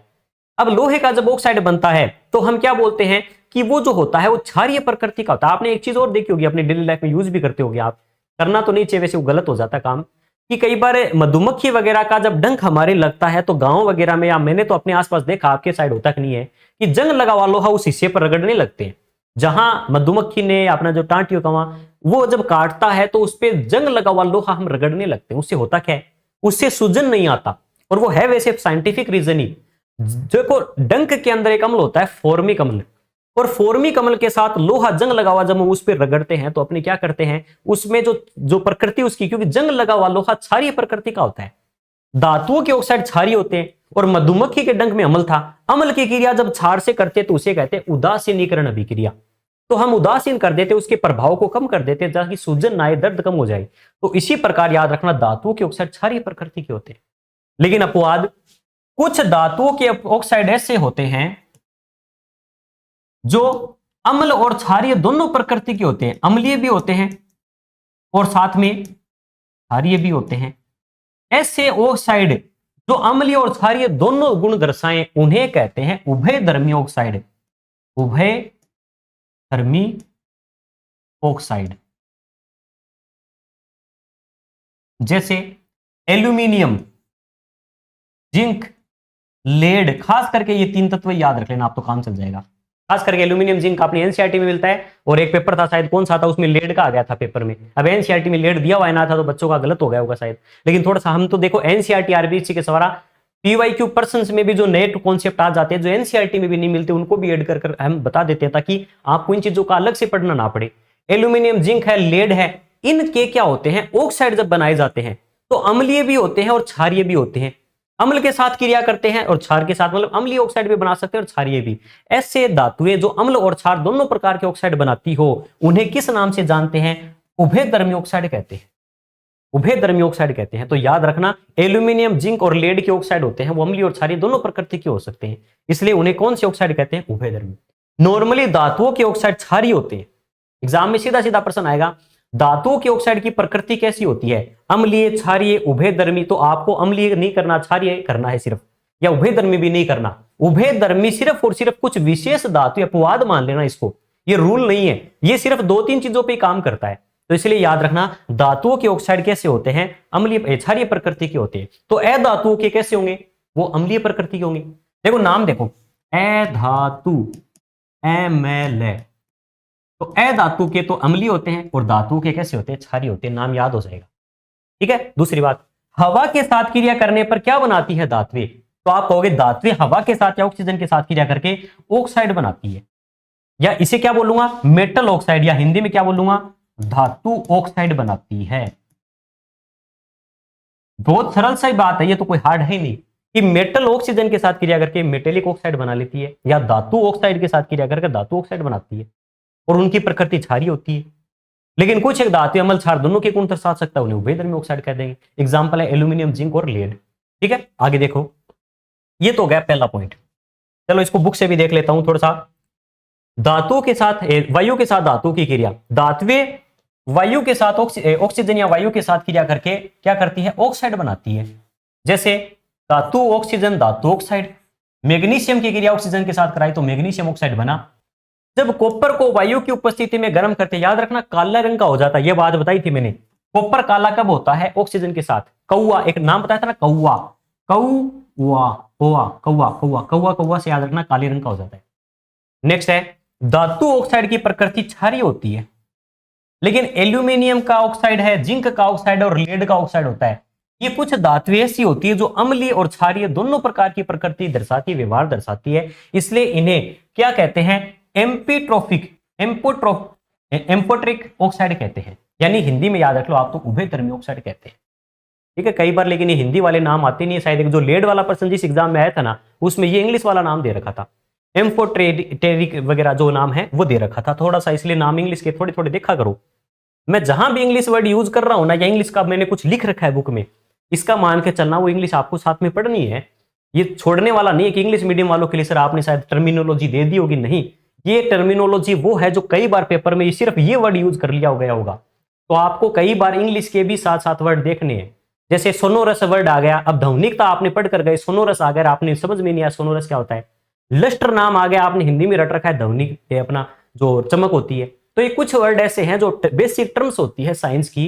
इंग्लिश मीडियम वाले विद्यार्थियों को देखो, वैसे कंपटीशन में एक सबसे बड़ा नुकसान तो ये है कि इंग्लिश मीडियम का कंटेंट लगभग राजस्थान में उपलब्ध नहीं है। स्पेशली साइंस के अंदर मैं अगर देख रहा हूं कि जितनी भी किताबें आती है, जितने भी टीचर्स पढ़ा रहे हैं, हाँ बाईलिंगुअल कुछ टीचर्स करवा देते हैं ताकि थोड़ा सा बेनिफिट हो जाए। मैं भी कोशिश करता हूं जितने इंग्लिश टर्म्स मोस्टली यूज हो सकती है वो करूं, लेकिन हिंदी मीडियम वाले विद्यार्थियों के लिए बहुत ज्यादा इंग्लिश यूज करना भी कई बार डिफिकल्ट हो जाता है। लेकिन इंग्लिश वालों को बेनिफिट सबसे बड़ा ये है कि कभी भी पेपर जो आता है वो इंग्लिश वालों के पढ़ने में या समझने में आसान ज्यादा होता है, और पेपर के अंदर हिंदी इंग्लिश में से गड़बड़ होती है। जैसे अभी हाल फिलहाल 3rd ग्रेड का पेपर हुआ है, 2 से 3% ऐसे हैं जिसमें इंग्लिश कुछ और कहती है, हिंदी कुछ और कहती है। इंग्लिश में जिसने पेपर पढ़ा उसका सही होगा, हिंदी वालों का गलत होगा, क्योंकि प्रायोरिटी इंग्लिश को दी जाती है। भले ही हम भारत के हिंदी मोस्टली अपने जो देश में चलती होगी, लेकिन इंग्लिश को आज भी प्रायोरिटी है पेपरों के अंदर। कंपटीशन हो चाहे अलग एग्जाम हो, इंग्लिश को प्राथमिकता दी जाती है, कहीं पेपर में त्रुटि है तो। चलो आगे की बात करते हैं। अम्ल और क्षार के साथ साथ ये थोड़ा सा एग्जाम्पल दे दिया कि अम्ल एल्यूमिनियम है, अम्ल के साथ क्रिया करके तो कैसा बनाता है, अम्लीय ऑक्साइड जो होते हैं वो कैसे क्रिया करते हैं और क्षारीय ऑक्साइड कैसे होते हैं। चलो इसका कुछ नहीं, ये पेपर में ये याद रखना बस। एल्यूमिनियम ऑक्साइड है, जैसे एग्जांपल हमने लिया ना, अम्ल और क्षार दोनों के साथ क्रिया करता है। अम्ल और क्षार के साथ एल्यूमिनियम का ऑक्साइड निम्नलिखित प्रकार से क्रिया करेगा। जैसे ये है एल्यूमिनियम ऑक्साइड, इसकी अम्ल से क्रिया करवाते हैं तो एल्यूमिनियम क्लोराइड बन गया, AlCl3। क्यों बना, एक बात, AlCl3 क्यों बना, 2 क्यों नहीं बना। आपको याद है बैंगन, आलू, गाजर इन थैला, एल्यूमिनियम पे +3 होता है। आप कहोगे सर मुझे याद नहीं है बोरोन का भी, मैं कहूंगा सोडियम, मैग्नीशियम, एल्यूमिनियम बाद में तो आता है। सोडियम पर +1, मैग्नीशियम पर +2, एल्यूमिनियम पे +3 ही तो होता है। इस पर +3 होता है, क्लोरीन पर -1 होता है, तो इसलिए 3 क्लोरीन लिए यहां पर, तो एल्यूमिनियम क्लोराइड बन गया। देखो कभी भी कोई, यहां पर आप एक चीज नोट करना, ये है एल्यूमिनियम का ऑक्साइड, ये है अम्ल, और क्रिया कर कर एल्यूमिनियम क्लोराइड बना लिया। दूसरी बात, यहां फिर से हमने एल्यूमिनियम ऑक्साइड लिया, अम्ल, धातु का ऑक्साइड यहां लिया, धातु का ऑक्साइड यहां लिया, धातु की ऑक्साइड की क्रिया अम्ल के साथ कराई, धातु के ऑक्साइड की क्रिया क्षार के साथ करवा रहे हैं। तो याद रखना, जब हम एल्यूमिनियम ऑक्साइड की क्रिया सोडियम हाइड्रोक्साइड यानी क्षार के साथ कराते हैं तो सोडियम एल्यूमिनेट नाम का एक पदार्थ बनता है जो पेपर में आ सकता है। अभिक्रिया आ सकती है पेपर में, ये वाली, ये इंपॉर्टेंट अभिक्रिया है, या पेपर में सूत्र आ सकता है क्योंकि ये यूनिक है, अन्य है, नया है हमारे लिए। नॉर्मली हमें बनाना नहीं आते ऐसे सूत्र। जिनको ना समझ में आए वो डायरेक्ट याद रखना, NaAlO2 सोडियम एल्यूमिनेट बोलते हैं, AlO2 को एल्यूमिनेट बोलते हैं, सोडियम एल्यूमिनेट है। तो याद रखना सोडियम एल्यूमिनेट बनता है ये, ठीक है। और साथ में जल दोनों में बनता है, एक प्रकार की उदासीनीकरण टाइप की अभिक्रिया है। ये पढ़ के आ चुके हैं। एनोडीकरण क्या होता है? एनोड, एनोड के थोड़ा आपने नाम सुने होंगे। देखो होता क्या है, एल्यूमिनियम का हम जब एनोड लेते हैं और उस पर ऑक्सीजन वगैरह की परत चढ़ जाती है, एक सिंपल सी प्रोसेस है। एल्यूमिनियम जो होता है, सभी की सभी जो धातुएं होती है खास करके ऑक्सीजन के साथ क्रिया करके उनका संक्षारण होने लगता है, खराब होने लगती है। याद है, लोहे का संक्षारण होता है, चांदी खराब हो जाती है, कॉपर खराब हो जाता है, लेकिन एल्यूमिनियम एक ऐसी धातु है जो ऑक्सीजन के साथ क्रिया करके उसके तो लाभ होता है, फायदा होता है। कैसे? एल्यूमिनियम के साथ जब ऑक्सीजन की क्रिया होती है तो एक मोटी ऑक्साइड की परत चढ़ जाती है जो एल्यूमिनियम को खराब होने से बचाती है। इस प्रोसेस को एनोडीकरण कहते हैं। एनोडीकरण ये बनाया कैसे जाता है? इसमें एक एनोड बना दिया जाता है, एल्यूमिनियम का एनोड ले लिया हमने और उस पर ऑक्सीजन की परत चढ़ा दी बस। विद्युत अपघटनीय विधि से होता है ये काम, लेकिन आपकी इतना ज्यादा डिटेल में नहीं आता, सीधा सीधा आता है। एनोडीकरण का मतलब क्या होता है? तो एल्यूमिनियम पर ऑक्सीजन की परत चढ़ाना एनोडीकरण कहलाता है। और क्यों चढ़ाते हैं? इससे एल्यूमिनियम क्या हो जाता है, लंबे समय तक चलता है, खराब नहीं होता। एल्यूमिनियम ऑक्साइड की परत होती है, इसे संक्षारण से बचाती है। एनोडीकरण के लिए एल्यूमिनियम की एक साफ सुथरी एनोड बनाते हैं और सल्फ्यूरिक अम्ल का एक घोल लेते हैं जिसके अंदर हम विद्युत अपघटन विधि द्वारा एनोड पर जो ऑक्सीजन उत्सर्जित होकर एनोड पे चली जाती है, यानी एल्यूमिनियम पर ऑक्सीजन की परत चढ़ जाती है। प्रोसेस कोई नहीं पूछता, सीधी पूछता एनोडीकरण का मतलब क्या है। एल्यूमिनियम पर, या ए से एल्यूमिनियम ए से एनोड, ए से एल्यूमिनियम ए से एनोड, बस ये याद रख लेना, ज्यादा आपको इतना ज्यादा सोचने की जरूरत ही नहीं है। चलो दूसरी बात, ये बता चुका हूं वैसे तो, एक बार फिर चलो रिपीट करा देता हूं। ये जो मैंने आपको पढ़ा दिया है, यहां मैंने आपको पढ़ा दिया कौन सी धातु पानी के साथ कैसे क्रिया करती है। अब चलो ये दूसरा पॉइंट देख लो, जल के साथ धातु की क्रिया। अब देखना अच्छी पॉइंट, धातुओं के साथ जब अभिक्रिया करती है, धातुएं जब जल के साथ अभिक्रिया करती है तो सबसे पहले क्या होता है, धातुएं जब पानी के साथ संपर्क में आती है सबसे पहले धातुओं के ऑक्साइड ही बनेंगे, और धातुओं के ऑक्साइड होते हैं वो पानी में घुलनशील होते हैं। देखो ये प्रोसेस कुछ इस प्रकार होती है, बुक में तो डायरेक्ट लिख दिया जाता है, लेकिन समझाने के लिए एक पॉइंट और बीच में होता है। धातुओं की क्रिया जल के साथ, धातु जल के साथ कैसे क्रिया करेगी? वायु के साथ करवा दी, अब जल के साथ। सबसे पहले जब कोई भी धातु जल के साथ क्रिया करती है तो धातु का ऑक्साइड बनता है। धातु का क्या बनता है? ऑक्साइड। और धातुओं के जो ऑक्साइड होते हैं वो सामान्यतः जल में घुलनशील होते हैं। घुलनशील, ये वर्ड आता है वो आता है, देख लेना। अब धातुओं के ऑक्साइड जल में जैसे ही घुल जाएंगे, घुलने के बाद एक नया पदार्थ आगे चलकर बनता है। वो क्या बनता है? वो बनता है धातु के हाइड्रोक्साइड, धातु हाइड्रोक्साइड। यानी जैसे यहां शॉर्ट में लिख रहा हूं मेटल OH, MOH, ये था MO मेटल ऑक्साइड, ये है मेटल हाइड्रोक्साइड। और साथ में कौन सी गैस निकलती है? साथ में हाइड्रोजन गैस निकलती है। शॉर्ट में आपके पेपर में आए तो आपको इतना लंबी चौड़ी प्रोसेस याद ही नहीं रखनी, आपका तो सीधा सीधा प्रश्न आएगा धातुएं जल के साथ क्रिया करने पर क्या क्या बनता है, तो आप तो फाइनल प्रोडक्ट पे ध्यान दो। धातुएं जब पानी के साथ क्रिया करेगी, देखो पानी के अंदर क्या है, सीधी सी बात है, जल का सूत्र H2 होता है। तो एक तो ये हाइड्रोजन गैस निकालनी भी है और साथ में ये OH है, हमारे पास OH आ गया तो M के साथ OH और जोड़ दो, यानी धातु का OH और जोड़ दो तो इसे धातु हाइड्रोक्साइड ही तो बोलेंगे। इसमें तो सिर्फ ऑक्सीजन था तो धातु ऑक्साइड बोला, इसमें OH दोनों है तो इस बार बोलेंगे धातु हाइड्रोक्साइड बनता है और साथ में हाइड्रोजन गैस निकलती है। सिंपल सी बात है। अब किसके साथ कैसे क्रिया करती है वो हम पहले ही पढ़ चुके हैं, चलो एक बार देख लेते हैं। धातुएं हाइड्रोजन गैस मुक्त करती है, धातु ऑक्साइड उत्पन्न करती है पहले तो, और धातु ऑक्साइड जो होते हैं वो जल में घुलनशील होते हैं और जल में घुलकर धातु हाइड्रोक्साइड बना लेंगे। आप तो ये सीधा जो डार्क कर रखा है वो याद रखना है। धातु के देखो धातुएं जल के साथ क्रिया करके धातु हाइड्रोक्साइड बनाएगी और साथ में जल गैस निकलती, हाइड्रोजन गैस निकलती है। पोटेशियम सोडियम सबसे ज्यादा क्रियाशील धातुएं होती है, ये तेजी के साथ अभिक्रिया करती है और इतनी तेजी के साथ यह अभिक्रिया होती है और उष्मा इतनी ज्यादा निकलती है, उष्मा छिपी टाइप की अभिक्रिया होती है, जिससे हाइड्रोजन गैस जो निकलती है इसको इतनी हीट मिल जाती है कि हाइड्रोजन जलने लगता है। हाइड्रोजन एक ईंधन है, हाइड्रोजन में आग लगती है, मैंने कहा था ना हाइड्रोजन खुद जलता है, लेकिन जलाने के लिए एक देखो मिनिमम कोई भी अभिक्रिया कराने के लिए एक एनर्जी की जरूरत होती है। देखो जैसे मैं कहूं कि इस मार्कर को जलाने के लिए मैं आग तो लगा रहा हूं, उतनी ही आग अगर कागज को लगाई जाए तो कागज तो जल जाएगा, लेकिन ये नहीं जलेगा क्योंकि इसको ज्यादा हीट देनी पड़ेगी, कागज को कम हीट देनी पड़ेगी। बात समझते हो आप?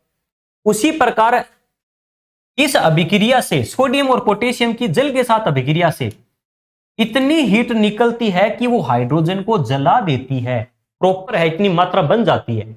इसलिए क्या कहते हैं कि हाइड्रोजन, सोडियम और पोटेशियम हवा में खुला छोड़ने पर आग क्यों पकड़ते हैं? क्योंकि हवा में खुला छोड़ेंगे तो ऑक्सीजन के साथ क्रिया नहीं की उसने हवा की नमी के साथ जो पानी था उसके अंदर, उस पानी के साथ क्रिया कर कर वो जल उठा। और जला क्यों? क्योंकि इतनी हीट बन गई इस अभिक्रिया से कि जो हाइड्रोजन को जलाने के लिए सफिशिएंट थी। तो याद रखना, पोटेशियम सोडियम जैसी धातुएं ठंडे जल के साथ भी, चाहे ठंडा हो गर्म हो पानी कैसा भी हो, सबसे ज्यादा क्रियाशील धातुएं हैं।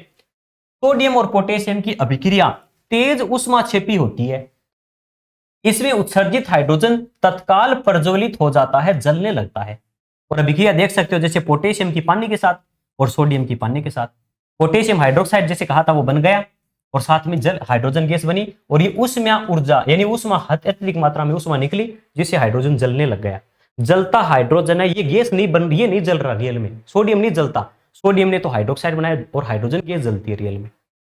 आगे नेक्स्ट, जल के साथ देखो दूसरा एग्जांपल मैंने क्या दिया था यहां पर आपको, कैल्शियम का क्या होगा? कैल्शियम का देखो पेसो के, कैल्शियम का क्या होता है? ठंडे के साथ क्रिया भी कर लेगा ये भी। कैल्शियम कहां गया? ये रहा। जल के साथ कैल्शियम की अभिक्रिया थोड़ी धीमी होती है क्योंकि ये उससे थोड़ा कम क्रियाशील है और धीमी होती है, इसमें भी एनर्जी निकलती है, उष्मा इसमें भी निकलेगी, उष्मा उत्सर्जित होती है, लेकिन ये उष्मा इतनी ज्यादा नहीं होती कि हाइड्रोजन को जला दे, प्रज्वलित कर दे। ये हाइड्रोजन गैस ही मुक्त करता है लेकिन वो हाइड्रोजन जलता नहीं है। तो फिर उस हाइड्रोजन का होगा क्या? ये हाइड्रोजन जो है ये कैल्शियम की सतह पे चिपक जाएगा, इसके बुलबुले बनेंगे हाइड्रोजन के, जो कैल्शियम की सतह पर चिपकेगा और कैल्शियम धातु को पानी पर तैराने लगेगा।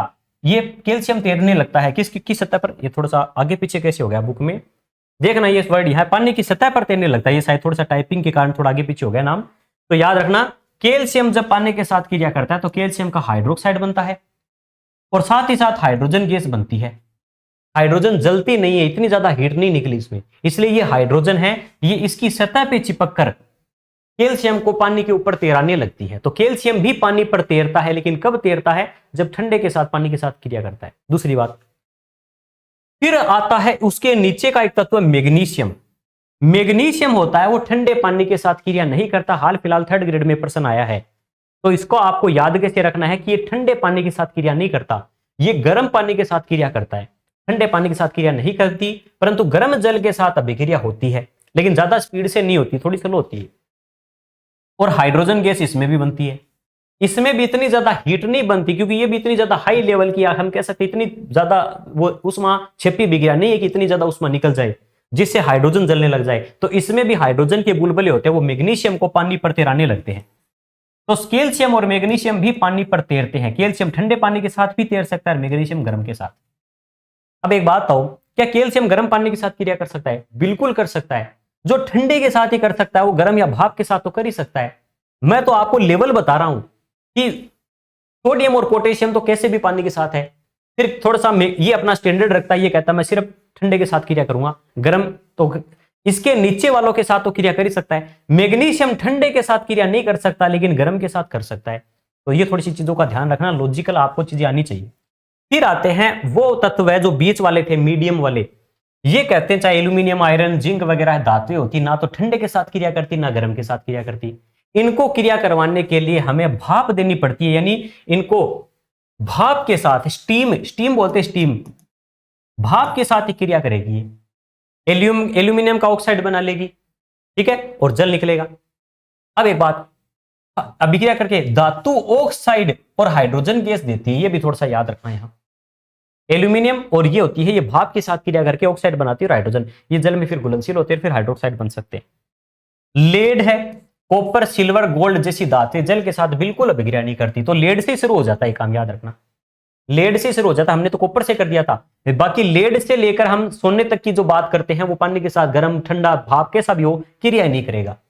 फिर हम थोड़ा सा पॉइंट बचता है धातुओं की क्रिया अम्लों के साथ। धातु अम्लों के साथ क्रिया करके क्या करेंगे? देखो अभी मैंने एक बात बताई, धात्विक के ऑक्साइड होते हैं क्षारीय प्रकृति के, और अम्ल के साथ क्षार की प्रक्रिया करते हैं तो उदासीन हो जाता होगा। तो उसी प्रकार धातुओं अम्लों के साथ अभिक्रिया करके लवण बनाएंगे और साथ में हाइड्रोजन गैस बनाएंगे।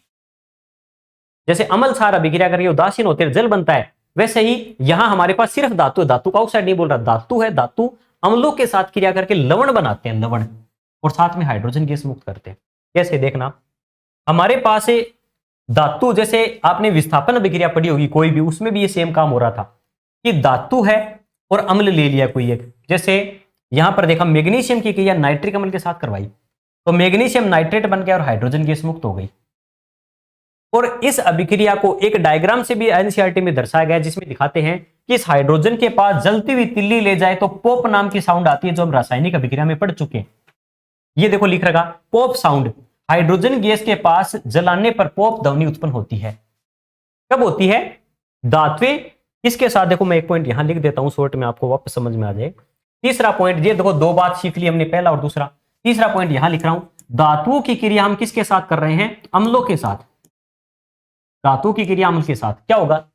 धातु अम्ल के साथ क्रिया करेगी, यानी मेटल जब एसिड के साथ क्रिया करेगा तो लवण बनेगा, साल्ट बनेगा। लवण लिख देता हूं हिंदी में, चलो लवण, और साथ में कौन सी गैस निकलती है? हाइड्रोजन। जैसे मेटल में हमने कोई भी एक मेटल ले ली, जैसे हमने यहां पर एल्यूमिनियम ले ली और नाइट्रिक अम्ल के साथ क्रिया करवा ली,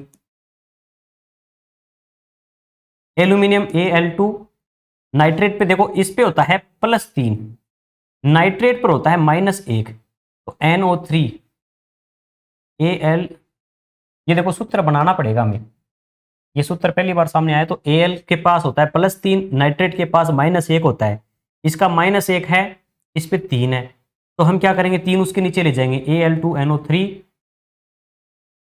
Al2NO3 और नीचे 3, ऐसा सूत्र बनेगा एल्यूमिनियम नाइट्रेट का। क्यों बना?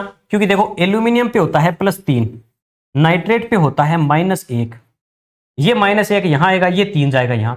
कभी भी देखो कोई मूलक दे आपको, ग्रुप दे के, तो ग्रुप को ब्रैकेट में लिख के फिर संख्या लिखी जाती है, ये भी याद रखना, थोड़ा सा पॉइंट काम का है आपके। एल्यूमिनियम नाइट्रेट बन गया और साथ में ये हाइड्रोजन गैस बची, ये हाइड्रोजन गैस बाहर निकली। इसके पास अगर तिल्ली ले जाए जलती हुई तो वो और तेजी से जलने लगती है और साउंड आता है पॉप, ठीक है ना, सरसराहट की सी आवाज आती है, फुसफुसाहट की सी आवाज आती है, जिसे याद रखना हाइड्रोजन गैस और जल उठेगी। नेक्स्ट देखना, ये हो गया चलो धातु के अम्लों के साथ क्रिया, लवण बन गया, ये लवण है, ये एक लवण है, एल्यूमिनियम नाइट्रेट लवण है, और साथ में हाइड्रोजन गैस बन गई। तो ये तो होता है धातु की क्रिया अम्लों के साथ। और इसी प्रकार एक एक्वा रेजिया पहले ही पढ़ा चुका हूं। एक्वा रेजिया क्या होता है? हाइड्रोक्लोरिक अम्ल 3 अनुपात में और 1 अनुपात में इसमें नाइट्रिक अम्ल होता है। रॉयल जल कहते हैं इसे, याद रखना, इसे रॉयल जल भी कहते हैं। एक्वा रेजिया इसे रॉयल वाटर या रॉयल जल भी कहते हैं। सांद्र हाइड्रोक्लोरिक अम्ल और सांद्र नाइट्रिक अम्ल लेते हैं इसमें, और ये किसके? सोने को भी पिघलाने की क्षमता रखता है। लास्ट आता है धातु लवण। धातु लवणों के विलयन के साथ धातु की अभिक्रिया। लास्ट पॉइंट बचता है हमारे पास धातु लवणों के साथ अभिक्रिया। धातु लवण, ये क्या होता है? धातु लवण, धातु लवण अभी जैसे बना था ना एल्यूमिनियम नाइट्रेट, वो धातु लवण ही तो था, धातु का लवण ही तो था वो। धातु लवण बनते हैं और साथ में हाइड्रोजन गैस बनती है। इसी प्रकार कोई भी एक लवण ले लो, जैसे मान लीजिए मैंने ले लिया कॉपर सल्फेट, ये ले लिया कॉपर सल्फेट, ये एक लवण है। लवण क्यों? क्योंकि इसमें एक धातु है, किसी प्लस और माइनस वाले आपको इस प्रकार से मिलते हैं, वो लवण है एक प्रकार से। तो मैं आपको लवण बनाने भी सिखाऊंगा, थोड़ा सा अपना टॉपिक आएगा वहां। कॉपर सल्फेट है, कॉपर सल्फेट की क्रिया हमने किसी धातु के साथ, देखो हम क्या करा रहे हैं? धातु के साथ धातु लवण की क्रिया करवा रहे हैं। धातु की लवण की क्रिया किसके साथ करा रहे हैं? धातु के साथ। तो क्या बनेगा?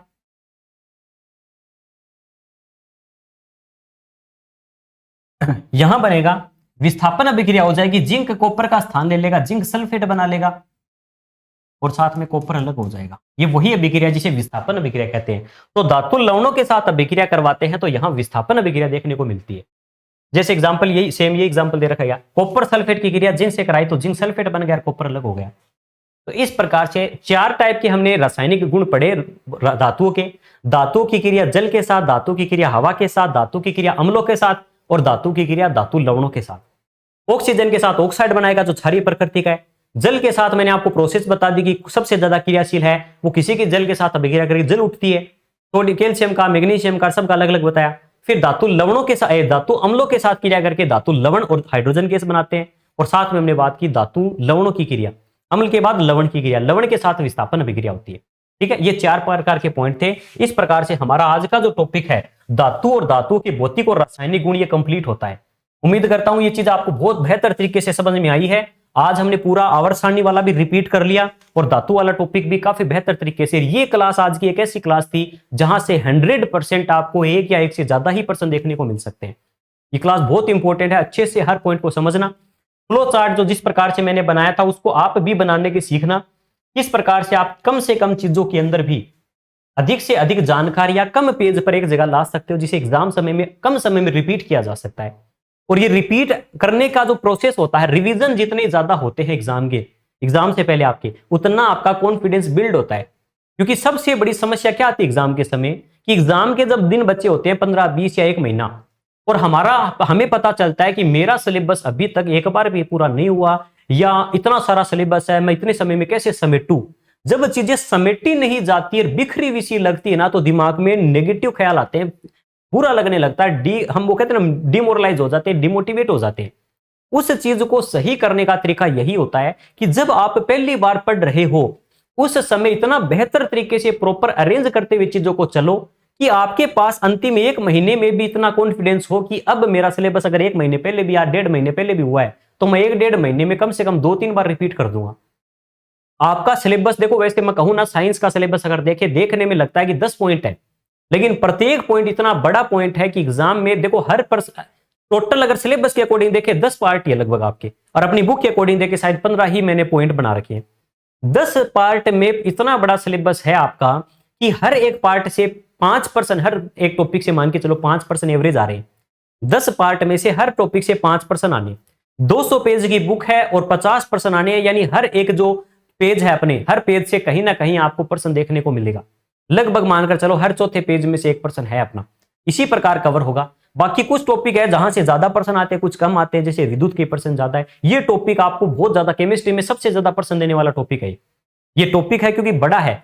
इसमें परमाणु भी आ गया, पदार्थ भी आ गया, तत्व यौगिक मिश्रण भी आ गए, धातु भी आ गई, यहां तक कि दैनिक जीवन में उपयोग होने वाले रासायनिक पदार्थ वो भी आ गए। बड़ा टॉपिक है लेकिन ज्यादा पर्सन वाला है। हम चाहते तो इसको अलग अलग फोल्डर बना सकते थे ताकि आपको लगे कि सर चलो एक टॉपिक में इतनी है। कुछ लोगों को तो ये होता है, माइंडसेट होता है, फोल्डर के अंदर पहले देख लेते इस एक टॉपिक के 12 वीडियो है, चलो अच्छा नहीं पढ़ा रहे होंगे, इतने वीडियो थोड़ी होते हैं। उनको ये नहीं पता कि उसके अंदर क्या पढ़ाया जा रहा है, उस एक में कितना सारा पार्ट कवर कर रहे हैं, जो कितने सारे पर्सनों का कवर करेगा। हमारे चीजों को थोड़ा ध्यान रखें, जो चीज जिस प्रकार से कराई जा रही है अच्छे से तैयार करें, आपको कहीं भी साइंस में समस्या नहीं आएगी। लेकिन इतना जल्दी जजमेंट, एक तो क्या होता है 1-2 दिन, कई बार मेरी तबियत खराब होती है, या मैंने आपको बता रखा है कि मंडे टू सैटरडे क्लास होगी, संडे का एक दिन हो सकता है ऑफ रख सकता हूं ताकि कुछ एक्स्ट्रा जो काम होते हैं वो भी मैं अपने कर सकूं। मैं पूरा दिन आपके लिए डेडिकेटेड हूं। आप खुद देखिए कि इसके अलावा ना तो मैंने कोई कोर्स लॉन्च कर रखा, ना मैंने अब कोई बुक वगैरह पर काम कर रहा हूं। रात दिन इस चीज को मैंने तैयार कर लिया, तो सिर्फ काम बचा आपको अच्छे से तैयार करवाना। और एक दिन में अगर मैं 2-3 क्लासें डाल दूंगा ना, तो आप अन्य सब्जेक्ट को टाइम नहीं दे पाएंगे। वो तो वही बात हो गई सर, आपने शायद पहले से रिकॉर्ड कर रखे होंगे, डेली डाले जा रहे हो। ये आज की डेट देख लेना आप जो आपको लगता होगा कि पुराने कोई वीडियो होंगे, ये कुछ ऐसा है नहीं। ये डेट है आज की 3 मार्च, और आज के ही दिन ये वीडियो अपलोड होगी, आज ही आप इसे देख रहे होंगे शायद। ये लेटेस्ट क्लासेस हैं जो अभी अपलोड कर रहा हूं, और डेली के साथ आपको अपडेट कर देता हूं कि आज क्लास में थोड़ा सा कोई प्रॉब्लम होने के कारण आज तबियत थोड़ी खराब थी। ये मान लो आज इतनी ज्यादा तबियत खराब थी कल तो, कि 2-3 इंजेक्शन कल डॉक्टर से लिए। आज मैंने अपना जो रोजा होता है, मैं मोस्टली कभी छोड़ता नहीं हूं कई सालों से, आज पहली बार ऐसा हुआ कई सालों में कि मुझे मेरा फास्ट छोड़ना पड़ा है।